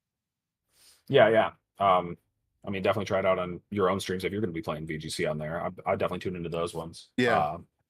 As well as the Unite. No, it's been good. I've been watching. I don't know. I fell off watching your videos for a bit, and then now it just like works out because I just have a lot more to watch. Nice. You're do you edit them or do you have an editor? I have an editor. I would not. Your editor is excellent. He's really funny. Yeah. He gets a lot of the memes, which is good. They're so good. The thing that's funny about Unite is when people on your team get on voice chat and you get those people talking. I don't know if you've seen any of those. Oh no, those are the ones I click on the first every time. Those ones are too good. What was the recent one? The E-date one, and then there was also like a third person in the call too. Guy joined in. Yeah, that was. And then a lot of weird things were happening, like a shadow sneak from Mimikyu followed globally at the end, which is not supposed to happen. It went home. Yeah. Wait, did they like try to patch it or something? No, it's just the way, like the moment you go back to base, if you were to get hit by a damaging move within like a similar amount of frames, that'll still hit you. Because normally when you get hit while you're basing, it just stops your base. But they both happened at the same time. So the shadow sneak connected after they went home. Like he took it after he went home, and then he just followed him all the way to base. Which is like, I remember this happening with Machamp. Did it not happen with Machamp submission sometimes? Yeah, there was like a bug where you could submission while taking a Hoopa portal, and then your submission would end, and they would be they fixed that. There's still some funny ones like Trevenant's Woodhammer. If you do it while going home, the reposition can fling you halfway across the map. But that stuff doesn't happen very often, It's a Pokemon game, so it has to have spaghetti code. Right. Yeah. Oh yeah, I forgot the other thing I wanted to mention is that we got a little bit of it today. It's definitely rarer. It's probably rarer than Unite mics, but I love when people chat. I love when people in the Showdown chat have to let you know, like, the only one that's a critical hit. I hope you know. And it's like, if I hit all my moves, I'm the best player in this format. I'm the best player in the game. And it's just like, yeah, I'm sorry that luck's holding you back, bud. That's all. That's it. That's all it is. Is it glitched? Like, Showdown must be bugged. That one was funny. That was. Wait, that's not how that works. I can't get unlucky. Yeah. Cool. Yeah, well, thanks for coming through. Yeah. And yeah, you know, if you ever want to do the reverse, hit me up for some Unite. I did re-download the game. I'm ready. Nice, nice. No, for sure. I've had a plan for a while to have like a duo queue only account because I normally on the one that I usually play on, I only ever solo queue. Right, I did have right. this like funny idea to do a duo queue only account, which I think I'm probably gonna set up very soon. So I'll invite you on for that and have some like fun rules for you. It'll be a good time. Ooh, okay, okay. I'm here Yeah. for it. Cool. All right. All right, I'm gonna well, hop off. You're gonna keep playing, right? yeah, I'll probably be around for a little bit longer. Okay. So yeah, but catch you later. I'll talk to you Yeah. and see you around. Take care. Thanks for having me. All right, peace. All right, guys, that was fun. I'm gonna send you guys over to Alex's stream. He's still going, I think. Let me. He's there, yeah, cool. I'll raid you guys over there. We'll come back tomorrow with more Unite. Who knows? If I'm feeling up to it, I might restream tonight. We'll see. But for now, I'm just gonna send you guys over to Alex. Have a good time. If you guys do end up getting more into VGC, just we have a VGC channel in the Discord. Show you guys before the raid goes. VGC right here. So yeah, I'll post a team. I'll post a team that I played there. If you guys want a team to play, you can copy it. Otherwise, yeah, just chat in here. I plan on playing a lot more VGC when Unite has some downtime, because I really just I really like Pokemon. It's fun. But yeah, I'll see you guys next time. Everyone have a good one. Thank you all for hanging out. It was a little bit different, but it was fun.